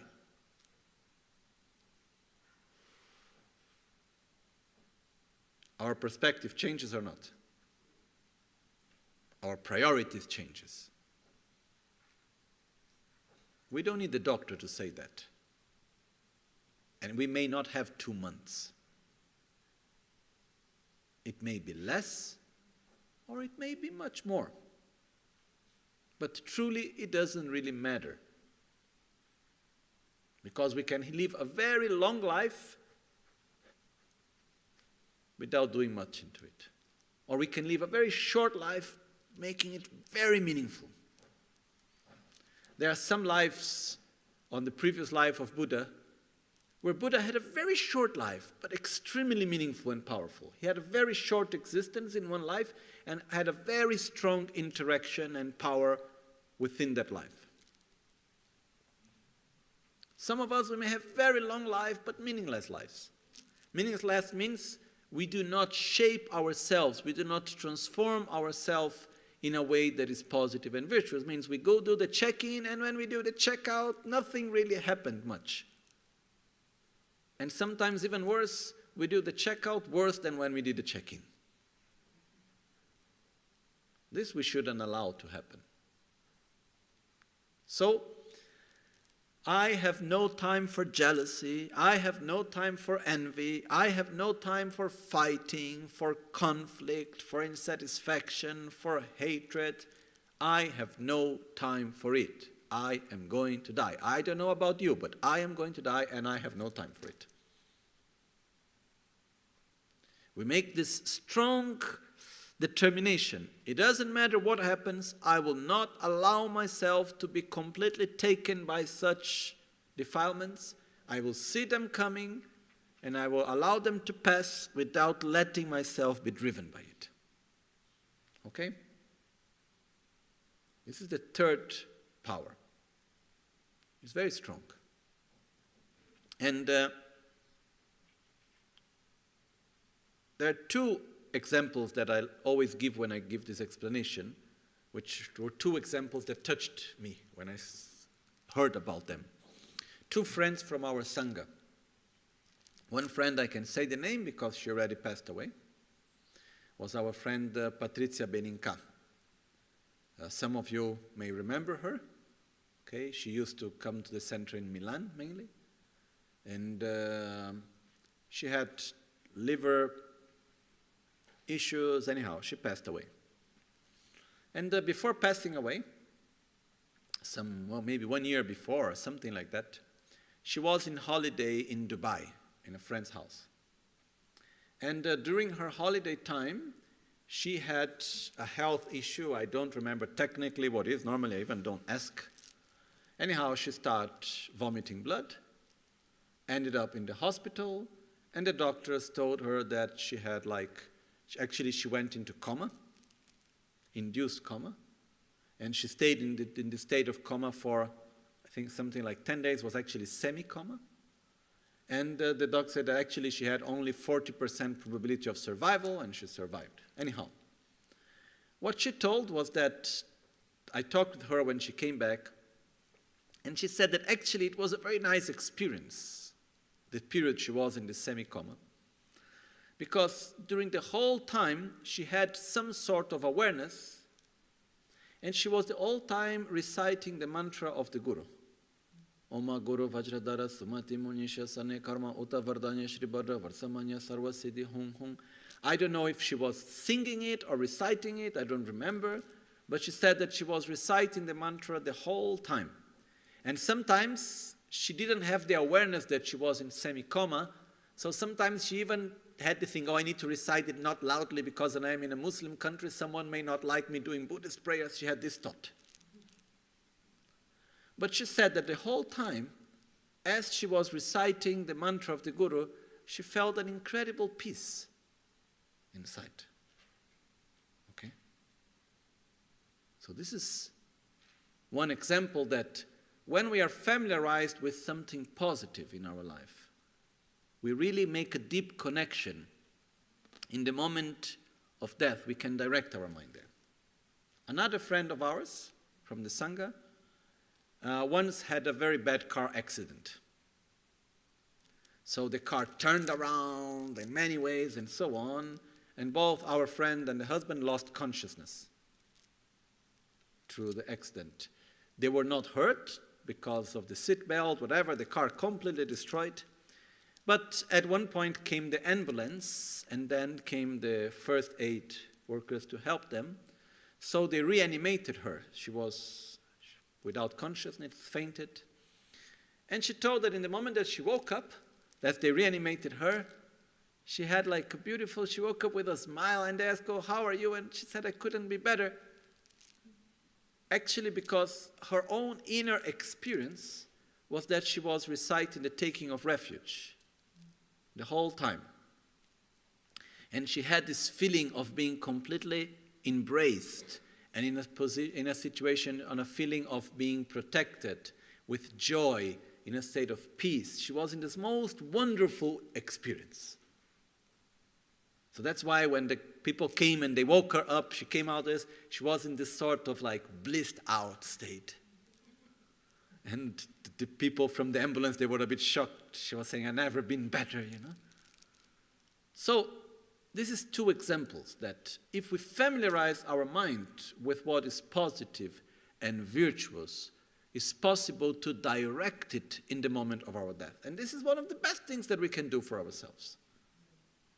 And these are two people that were practitioners. One is still. And they are not someone that, passed their whole life in the mountain meditating. They are just like everyone else. Okay, so this for me, these are two examples of our time that it's possible. So we need to make sure that it doesn't matter what happened. We may be in our bed, sick, with pain, whatever. When we'll be in the moment of our death, we don't need to have control over what happened materially. We don't need to have control over our body, but we must have control over our mind. And so, it doesn't matter what happened, I will not allow myself to be taken by anger, by attachment, by jealousy, by envy, by fear, or any other mental defilement, any negative state of consciousness. And to do that, I need to train to do that during my life. You know, when you go through a difficult situation, this is my training for death. I will not allow myself to be taken by anger or any other negative emotion, because I need to train for my own death. Okay? This is the third power. Fourth power. Power of aspiration. The power of aspiration is where we develop an intention that goes beyond this life. What do I want? Where do I picture myself beyond this body, beyond this life? If I direct my own desire, if I direct my aspiration beyond this life, what do I want? And what happens is that in the moment that we are able to generate one aspiration, to generate one desire that goes beyond this life, automatically we reinforce the identity that transcends this life. Because if I can wish something for me that goes beyond this life, means I exist beyond this life. So, here Atisha Rinpoche describes a thing, may I never be separated from the two bodhicittas. It doesn't matter where I will be after I die. It doesn't matter where I will be reborn. May I never be separated from love and wisdom. May I always be guided by a perfect guru. May I always be on the path to enlightenment. May I always walk with joy, with peace. May wherever I be of benefit for others. Okay? And here we need to direct what do we want. Okay? And then we can make it giving name and shape to it. I want to be reborn in a family like this. I want to be reborn with this or that condition in this place or that place. We can make that type. Or we can have an aspiration which is more general. May I always have the right conditions to practice well the Dharma and to grow spiritually. May I never be separated from love and compassion. May I always be guided from Guru Buddha in every life in the best way. Okay? In the moment of our death, our desire, our aspiration, the direction of what we want is actually a very powerful tool. There is this story. It's said to be a true story. I don't remember now the names and the moment precisely. But there was one Lama and in a monastery, and he went to see one of his disciples that was about to die. And he saw that this old monk was about to die, and he had a lot of training and preparation, but he couldn't connect his mind with it. Because he was about to die, and he was so attached to his tea that was on the table. There was the Tibetan butter tea on the table. And he was so attached. He was there dying and he couldn't drink the tea, but he was attached to the tea. Tibetans like tea very much, more than the British.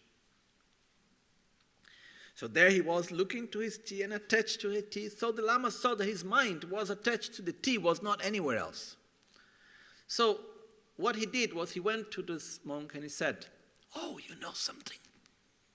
In the Pure Land of Tushita, the tea is so good. Oh, the butter is much more dense. The milk is better." Tibetan tea has butter, right? So the butter, he was talking about the quality of the butter, of being very fat, and then the tea and the quality of the milk, and talking about all the aspects of the tea, saying, look, you cannot get a better tea than in Tushita. Tushita is the Pure Land where is Buddha Maitreya, where Lama Tsongkhapa, Atisha are said to be. Okay? So, it's not a bad place to go. The interesting thing about Tushita is that Tushita, if we are reborn in Tushita, we are still within samsara. It's part of the God realms. Okay? But we are in the presence of so many spiritually developed beings that it helps us, it influences us on our path. Okay? So, this Lama said to him, oh, the tea in Tushita is so good that he started to direct his mind towards Tushita. I want to go to Tushita. Why? Because there is good tea there. That was his thought in that moment. But the fact is that he died with the intention, I must go to Tushita. That was his direction in the moment of death. And it is said that he was reborn in Tushita. So, what is said here is that the aspiration that we have of what do we want in the moment of death, it's also very important. So we need to train ourselves to generate a positive intention, to generate an aspiration, a desire of something positive and virtuous that transcends this life. Okay? Look beyond this life. The fifth power is called, here we have the power of familiarization. Semke guntu komparchawe kompe topte, top means the power of familiarization is familiarizing ourselves during our lifetime with relative and absolute bodhichitta, with love, compassion, and wisdom. In other words, we familiarize ourselves with what is virtuous, with what is positive. So, whenever we will be in the moment of death, easily we can direct our mind to a positive and virtuous state. How? By training during lifetime. Again and again, whenever we have a moment, we take refuge, we connect to what is positive. We take refuge, we connect to our Guru, we connect to Buddhas, we connect to the Dharma. We act with love and compassion. We say, it doesn't matter what happens, I will take refuge in the Dharma. And we familiarize ourselves with a state of love, of kindness, of patience, of wisdom. So, if during our lifetime, and we don't know how much time we still have to train, first training is we develop the first power. We relate to material things and to things that we own, so-called own. We don't own anything, we just interact with things actually, but that we think that we own. We relate in a positive way, without attachment to material things, or even without attachment to people. We see that people are connections that we create and interactions that we have, but we cannot own anyone. And we direct what we have materially to continue to generate positive actions even after our own death. Second, we go beyond this body. We go beyond the identity of this life based on this body, on this position. We generate an identity that goes beyond this body, this position, and so on, this name. Okay, so no attachment to the body. Third, we oppose ourselves to our negative habits and mental defilements. And we make the habit that it doesn't matter what, we will not allow ourselves to be guided and directed and overwhelmed by our negative habits. When they manifest, we will see them and we will let them pass, but we will not be overwhelmed by them. Third, we develop the power of aspiration. We create a connection with what we want to be. What do we want for ourselves beyond this life? Fourth, we train ourselves in every moment in love, compassion, wisdom, stability, in the practice of Dharma. And we familiarize ourselves to connect our mind to what is positive and virtuous in every moment. If we are able to generate these 5 powers, there is no doubt we will have a good rebirth. This is our insurance of a good rebirth. Okay? Now, is it within our reach or not? Not easy, but is it within our reach or not? Yes. So, do not wait for tomorrow to start cultivating the 5 powers during lifetime. And most of all, for me, I give more importance to the 5 powers in relation to death even. Both of them are important. And actually, if you do one, you end up doing the other. They come together. And the most beautiful thing is when we prepare ourselves well to die, we end up living well. You know? Because when we live with no attachment to material things, no attachment to the body and to the name, not allowing ourselves to be taken by negative emotions, having an aspiration that transcends the present moment in a virtuous way, familiarizing ourselves with virtue, what more than that we want?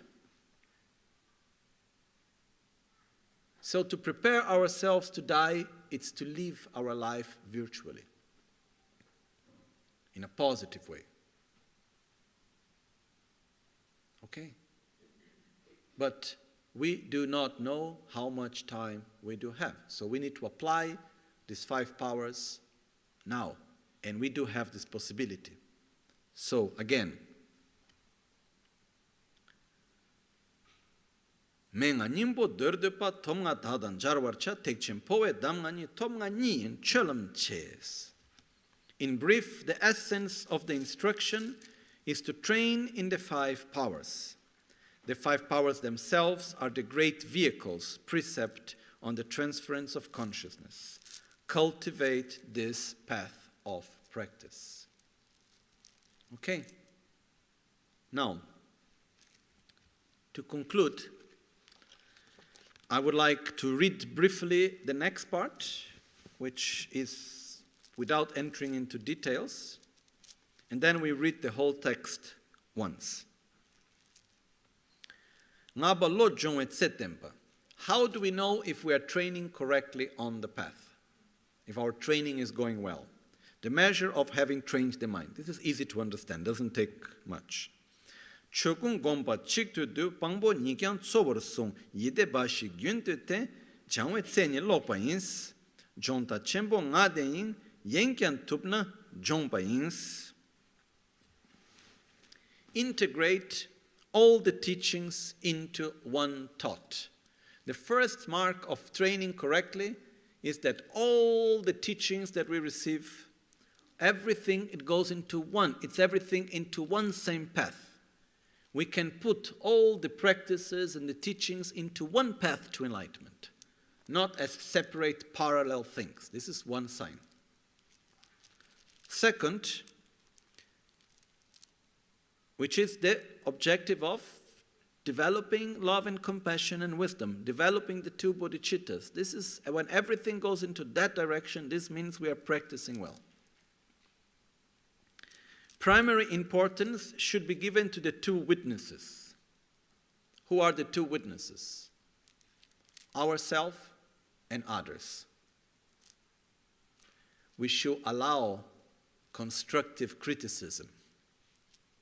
We should understand if we are changing our behavior of body, speech, and mind by observing ourselves and by listening to the observation of others. Okay? So if we see that we are more patient, we are more stable, we are less selfish, we take more care of others, we see that things that before we were suffering, now we don't suffer anymore, we are able to deal with the reality in a different way, we are less attached, and so on, that's a good sign. And we should look at it by observing our own selves and by allowing ourselves to listen to what others say to us. Third, constantly cultivate only a peaceful mind. Yide bashi gyunduten. In Yide bashi gyunduten, we could say that always remain in a peaceful, joyful state. You know, one of the great marks that you are training your mind correctly in Lojong is that every circumstance, every situation becomes of the same taste. Rinpoche would talk a lot about that. It's called ronyam in Tibetan, which means ro means taste, nyam means equal. And I remember Rinpoche saying this, you know, for me, same. Good things, bad things, problem, moment, all same taste. Okay? Which means that it doesn't matter in which circumstances I am. It's a difficult moment, it's a conflictual moment, at adverse circumstances, so joyful that I can cultivate love, compassion, and wisdom. I am on my path. And it's just a different manifestation of the rest. a joyful, good moment, wonderful, I can also cultivate my path in the same way. So I am not losing my stability, my peace of mind in relation to the external conditions. The more I am stable in a peaceful, joyful state, it's one of the greatest signs that I am training myself correctly. Okay? Then, the measure of a trained mind is that it has turned away. It means that the moment that we have trained our mind, it is actually when we have turned away from selfishness and ignorance. It's the moment in which we don't have anymore an obsession with self-gratification, and we don't grasp anymore at reality as being of inherent existence. This is when we have completed our training. Okay? Then there are the 5 great marks of a trained mind, which we can go through it very quickly. But the main point is the trained mind retains control even when distracted. A trained mind in love, compassion, and wisdom is the mind state that is feeling and relating to others with love and wisdom, even when not thinking about it. It means it becomes spontaneous. The training is complete when you don't need to induce yourself to that state anymore. You don't need to remind yourself of it anymore. It comes naturally and spontaneously. That's the sign of the training. Okay?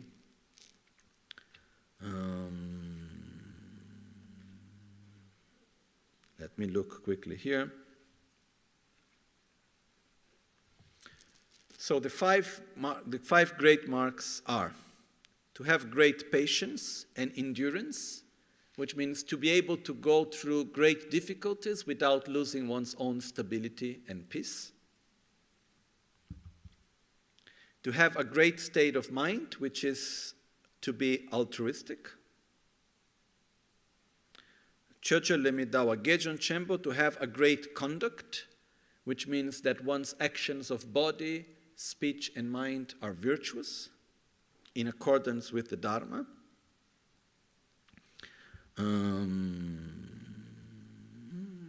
Diktun Chamuyan Zemper, to have a great morality, which is to be able to avoid even the smallest negative actions. And 5th, to have a great yoga. Tekpa Chembo Lam Nelma La Jorwe, Neljor Pachembo, to be a great yogi. The great yogi means never to be out of the Mahayana path. When every action that we do is part of the path to enlightenment. These are the 5 great marks of a trained mind. Okay? So, coming to us, we need to make sure that when we see that everything we do with the awareness of growing on our path. This is one of the marks that we are training our mind correctly. When we see that we are able to deal better with the situations, we are more patient, we are more caring, we have less anger. These are all marks that we are training ourselves correctly. Okay? Now, I'm very happy that we have been going through this text all these days. Okay? We will still have many years to go through it again. But soon in this, I just need to organize a little bit schedule-wise, but very soon I will dedicate the time to finish in details the next 2 points, which we will just go through by reading right now, very briefly. Okay? And one very good thing of not completing the whole explanation of the text now is to remind ourselves that we are not here to finish the explanation, we are here to practice. Okay? And we have so much to do. And if we just put into practice that which is within our reach, we are doing a lot. Don't worry about the practice that is not within your own reach. Worry about practicing that it is within your own reach. Okay? And go again and again through the Lojong, through the mind training instructions, and apply it to your life. We have this powerful method that I received from my gurus, from different masters, from Lama Michel Rinpoche. I received from the abbot of Tashilumpo in Tibet, Kachilo Sampun Rinpoche, received from Geshe Chekawa, from Kyabche Trichan Chodo Rinpoche, from His Holiness the Dalai Lama. I received it from many great masters, okay, which received from their masters in an uninterrupted way. And this has been a method that has been used in a very valid way as one of the main tools for one's own spiritual growth and to give meaning to life by many great masters, including Atisha himself, Lama Tsongkhapa himself. So we have these tools in our hand. Now it's for us to use them, okay? And I'm very happy that we could go through most of it and we are able to understand its meaning. So now we need to apply it. We need to remind it ourselves again and again of it. So what you can do is you can read the text, or at least parts of it, every day, in order to remind yourself of the practice of the path. Okay? So I will read from the beginning until the end once, and we just reflect on it.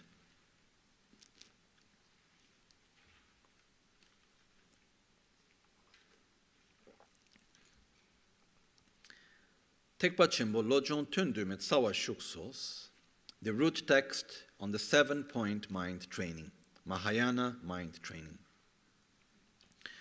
Tukje Chimbola Chaltselos, Menga Dutse Nimbodi Serlimpani Gubain, Dorje Nima Junshin Shin Shungdon Lasso Shebercha, Nima Ngabo Debadi Chanchulam to Gyurwayin.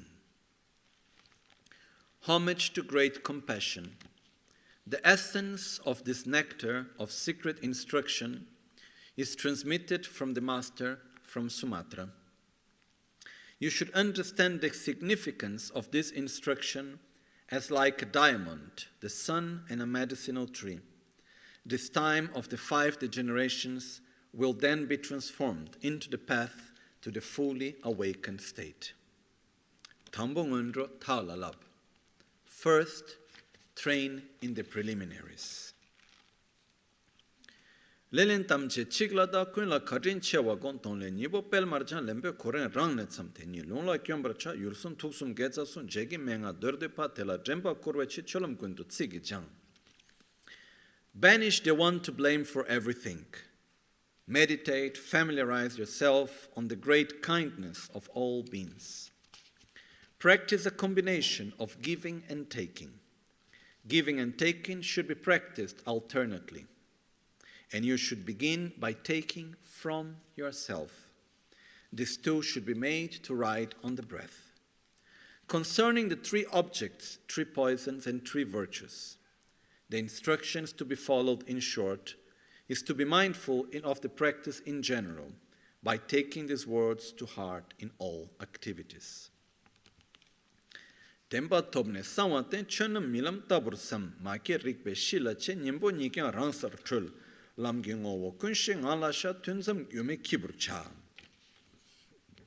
stability has been attained, impart the secret teaching.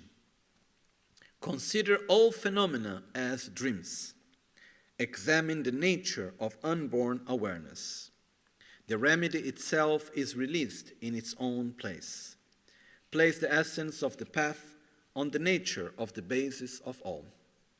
In the period between sessions, be a creator of illusions. Nöchu dikbe kangwetse kinge chanchu lamtu gyur, trela kantu gomtu jar, jorwa shiden tapki chok. When the environment and its inhabitants overflow with unwholesomeness, transform the adverse circumstances into the path to enlightenment. Apply meditation immediately at every opportunity. Apply the training of the mind immediately at every opportunity. The supreme method is accompanied by the 4 practices: accumulation of merit, purification, offering of torma, and relying upon the Dharmapala. Menga nimbo dördepa tomga dadan jarwarcha tekchen powe damgani top nga nyin cholam che. In brief, the essence of the instruction is to train in the 5 powers.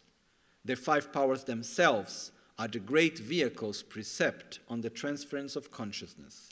Cultivate this path of practice.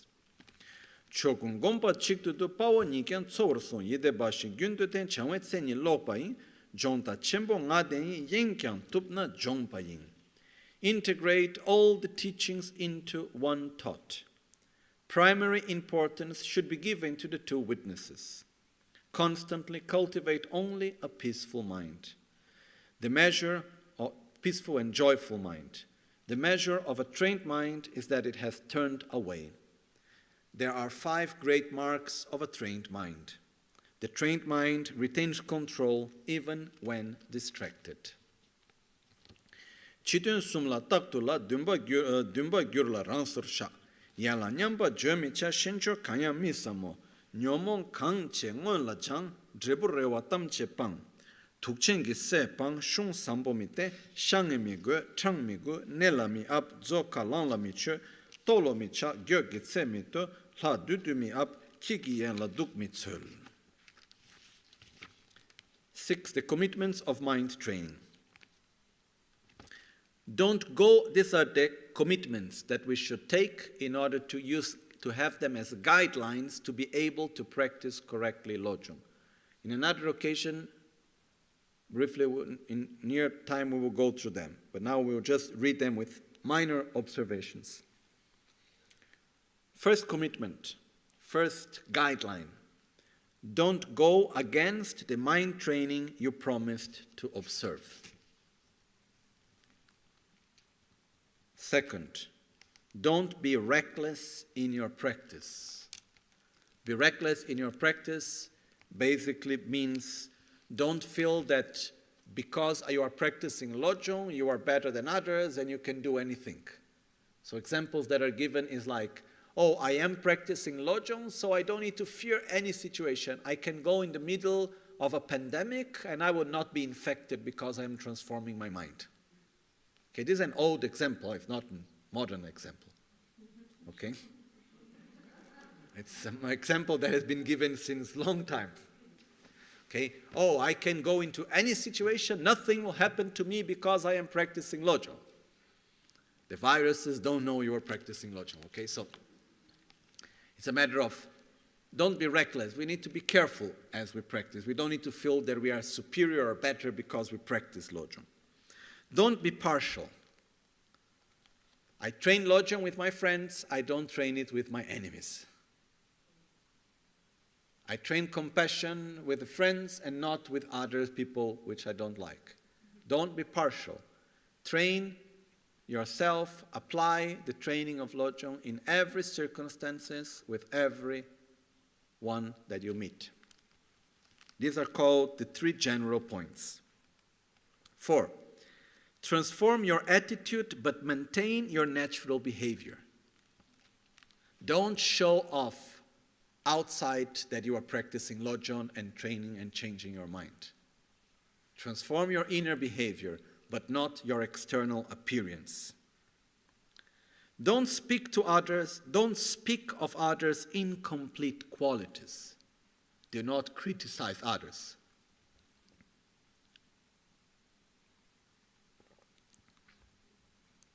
6. Don't concern yourself with others' business. Mind your own business. Do not occupy your mind with that does not concern you. Okay? Your life is too precious to concern yourself, to occupy your inner space with what is the color of the underwear of the other person, or what is the other doing here or there, or what he did, she or do here. We don't need to concern ourselves. We need to concern ourselves with the needs of others, with the happiness and suffering of others, but not with others' business. Okay? I control myself not to go into too many details. 7. Train to counter whichever disturbing emotion is greatest. Train yourself that whatever stronger negative emotion is in the present moment with you, That's which one you need to oppose and train against. Give up every hope of reward. Whatever you do, don't do it because you want to get a reward of fame, recognition, power, money, or pleasure. Avoid poisonous food. Food is something that is supposed to nourish us, but if there is poison, it harms us. Avoid doing meditation practices, reciting mantras, making offerings, teaching the Dharma, doing any virtuous actions with an attitude of selfishness that is polluted, is poisoned by the attachment to our own self-gratification. Okay? Because if I do a whole retreat in order to be recognized as the great practitioner, I'm doing that virtuous practice that is supposed to nourish my path, but actually it is poisoning my path because it has poison inside of selfishness. Okay? Don't maintain a misplaced loyalty. Don't be loyal with your own defilements and bad habits.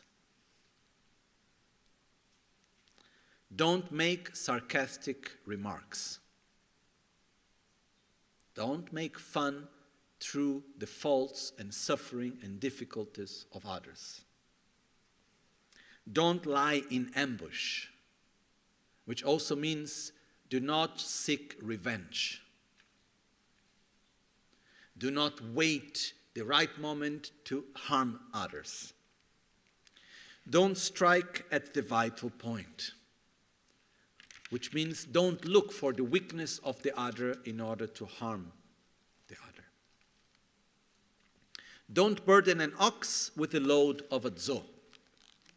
An ox is a smaller animal, the zo is a bigger animal, okay? Which means be responsible of your own actions. Don't put on others the responsibilities of your own life.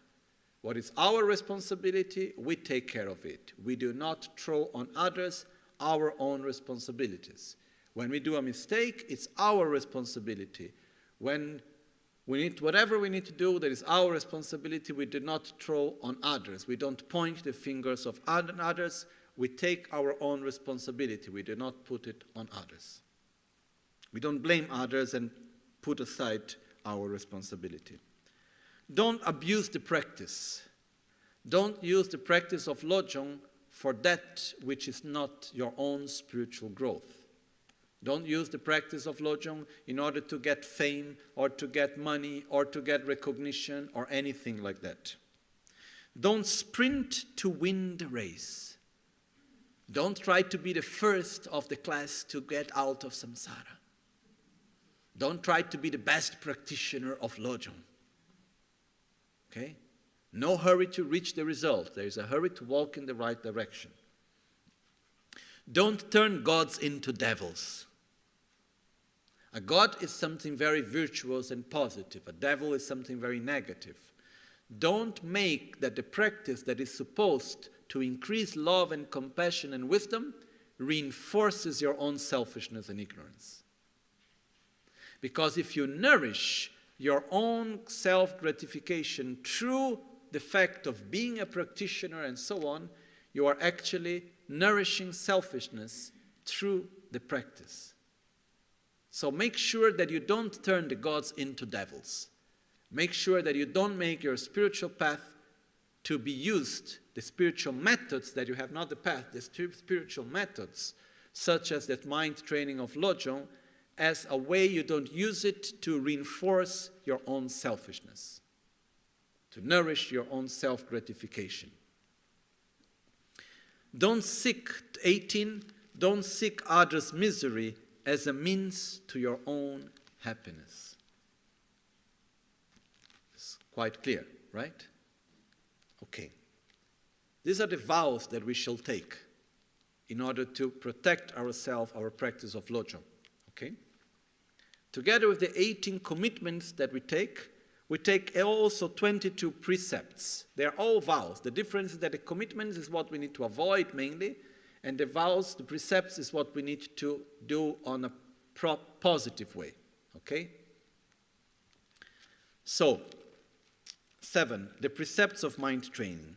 Neljor tamche chigicha, longna tamche chigicha, tokta nila chawani, nimbo nikyan sobracha, nibo sodan dolarhum, kawa sumla talabracha, gyui tsowa nyamsula nyamba nime namsumgom, delme sumdan dembracha, yula chomer taktuchang, kyabdan tingjo kuila che, kolwa namla taktugom, kenge dala temecha, tare tsowa nyamsulang, kolomecha, rejomecha, tulcho tujang, tokcho nige tawarcha, yumagom, kolomadom, yutsamicha, orche mide. First precept. Every yoga should be performed as one. Every yoga means walking, eating, sleeping, working, meditating. Everything that we do should be done as one action, cultivating love, compassion, and wisdom, training our mind on the path to enlightenment. All errors, all problems, all difficulties should be amended by one means, the practice of Lojong. There are two activities, one at the beginning, and one at the end. Generate the motivation in the beginning, make dedications in the end. Whichever occurs, be patient with both. Pleasurable moments, don't let yourself be taken by the pleasures and forget your practice. Difficult moments, suffering moments, don't let yourself be taken by the difficult moments and forget your practice. Be patient with both. Guard both at the cost of your life. Guard your commitments and your precepts at the cost of your own life. Train in the three main difficulties. We have explained that in the past, a few days ago. Train yourself into being aware of your defilements, not blocking and not following the defilements, and giving continuity to not blocking and following until they fade away. Seek the three principal causes. Having a guru that guides us correctly. The first causes is having the minimum material conditions, having a guru that guides us on the path, and having pleasure in the practice. I need to go to the text to go into details about this. Maybe I'm making some confusion here. Seek the three principal causes. Don't let the three factors weaken. The three factors weaken now. I don't remember. That's a good thing, so we leave something for the next time. Don't let the three factors weaken. Never be parted from the three possessions. Never be separated from a virtuous body, virtuous speech, and virtuous mind. Train constantly without partiality. Be always training your mind independently of where you are, with whom you are, in what situation you find yourself. Value an encompassing, far-reaching practice. Value a practice that is bringing you to long-term benefits and not only short-term benefits. Train constantly to deal with difficult situations. More and more have less fear of difficulties and pain. Train more and more to deal with difficult situations. Don't rely on other conditions in order to practice. It doesn't matter where you are, that's a good moment to practice. Engage in the principal practices right now. There are many good things to do in life, but do the ones that bring higher benefit. Okay, which is Lojong, mainly. Which is cultivating the two bodhichittas. Don't apply a wrong understanding. There are 6 different types of wrong understanding, which will not go right now into it, such as wrong patience, wrong endurance. Like I can stay long time and to deal in order to, it came to my mind now. There are some new products that come up and people can stay in line for days in order to buy the new product, but they cannot have enough endurance to deal with a certain difficulty in order to keep patience and love. Okay? So don't have a wrong understanding. Next time we go in details. Don't be sporadic. Be constant in your practice. Practice unflinkingly, without blinking. Whatever happens, be right away on the practice. Don't be quick. Don't wait for the moment. Release investigation and analysis. Allow yourself to go deeper into the context, into the knowledge, into the experience. Don't be superficial. Go deep into it. Don't be boastful. Don't feel superior to others. Don't be short-tempered. Don't make a short-lived attempt. We need to have continuity in our practice. Don't expect gratitude. Do what you do for the benefit of what you are doing, not because we want anything back. Rangi möpa mangwe gyu dunga tamnge kiesene dagzin dulwe damga shu tanishia mikyoto. As a conclusion from Geshe Chekawa, he says, my manifold aspiration have given rise to humbling criticism and suffering. But having received instructions for taming the misconception of self, even if I die now, I have no regrets. Which means my many desires and ways how I projected to be happy in many ways, finally following my selfishness, gave me reasons to be criticized and suffering. It didn't give me true happiness. I passed a whole part of my life trying to be happy in a way that it didn't really work. Now that I have received the instructions of how to tame my own selfishness and ignorance, and I have been following this path, I have nothing to regret. I am ready to die. Sarva Mangalam, may all be auspicious. Okay? So, we will go through this in the next near future. My only request is please take it seriously.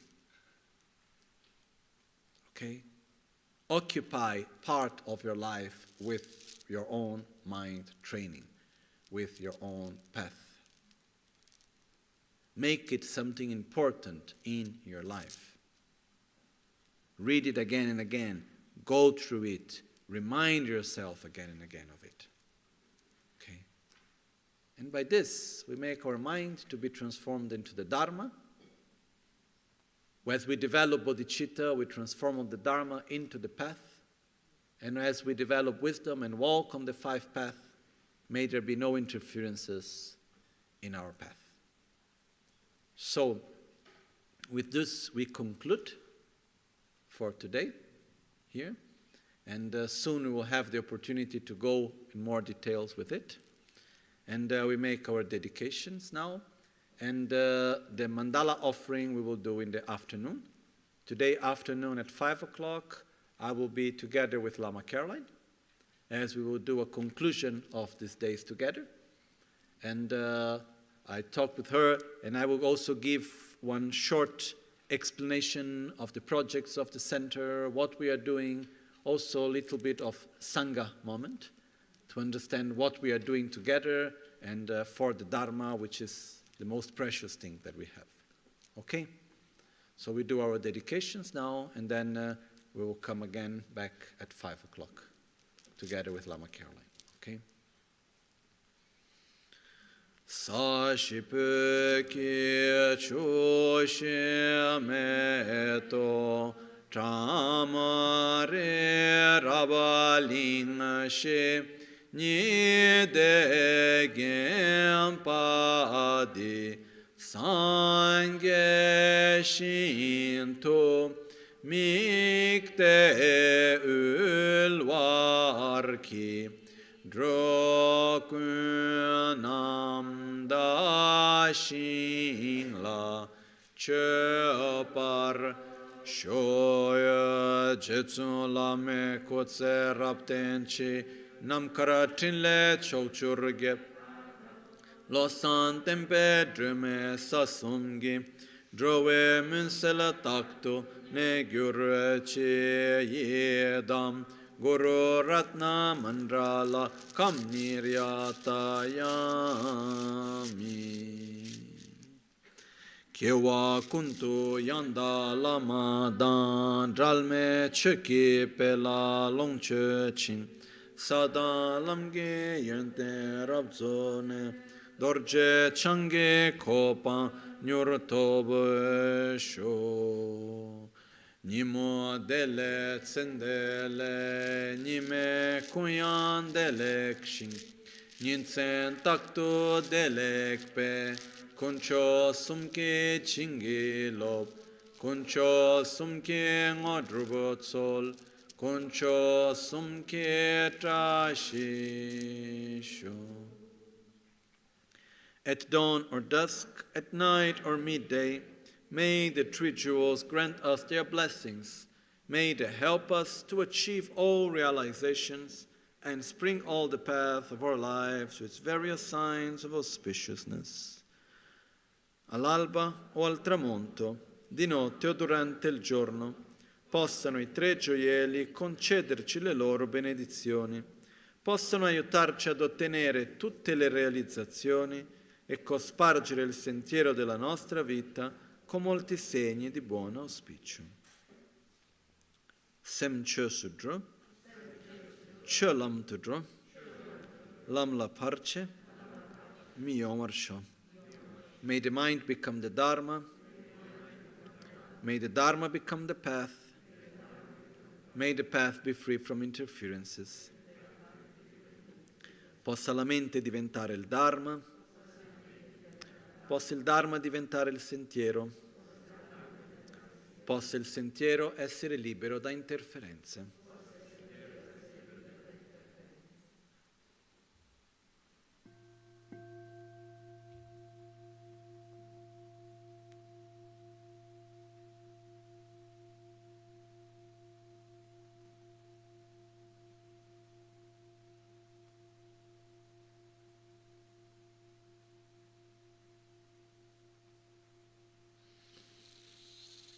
Oma hun tenpa lame sangye rinpoche, kyoba lame tamche rinpoche, trimba lame gendo rinpoche, kyamne kuncho sumla chepa bu locho sampo pagyo trashi, tuche tempe tinle yarngwa da pege drolo zambe zeb, panden lame shela chepa bu. Buon appetito, grazie a tutti.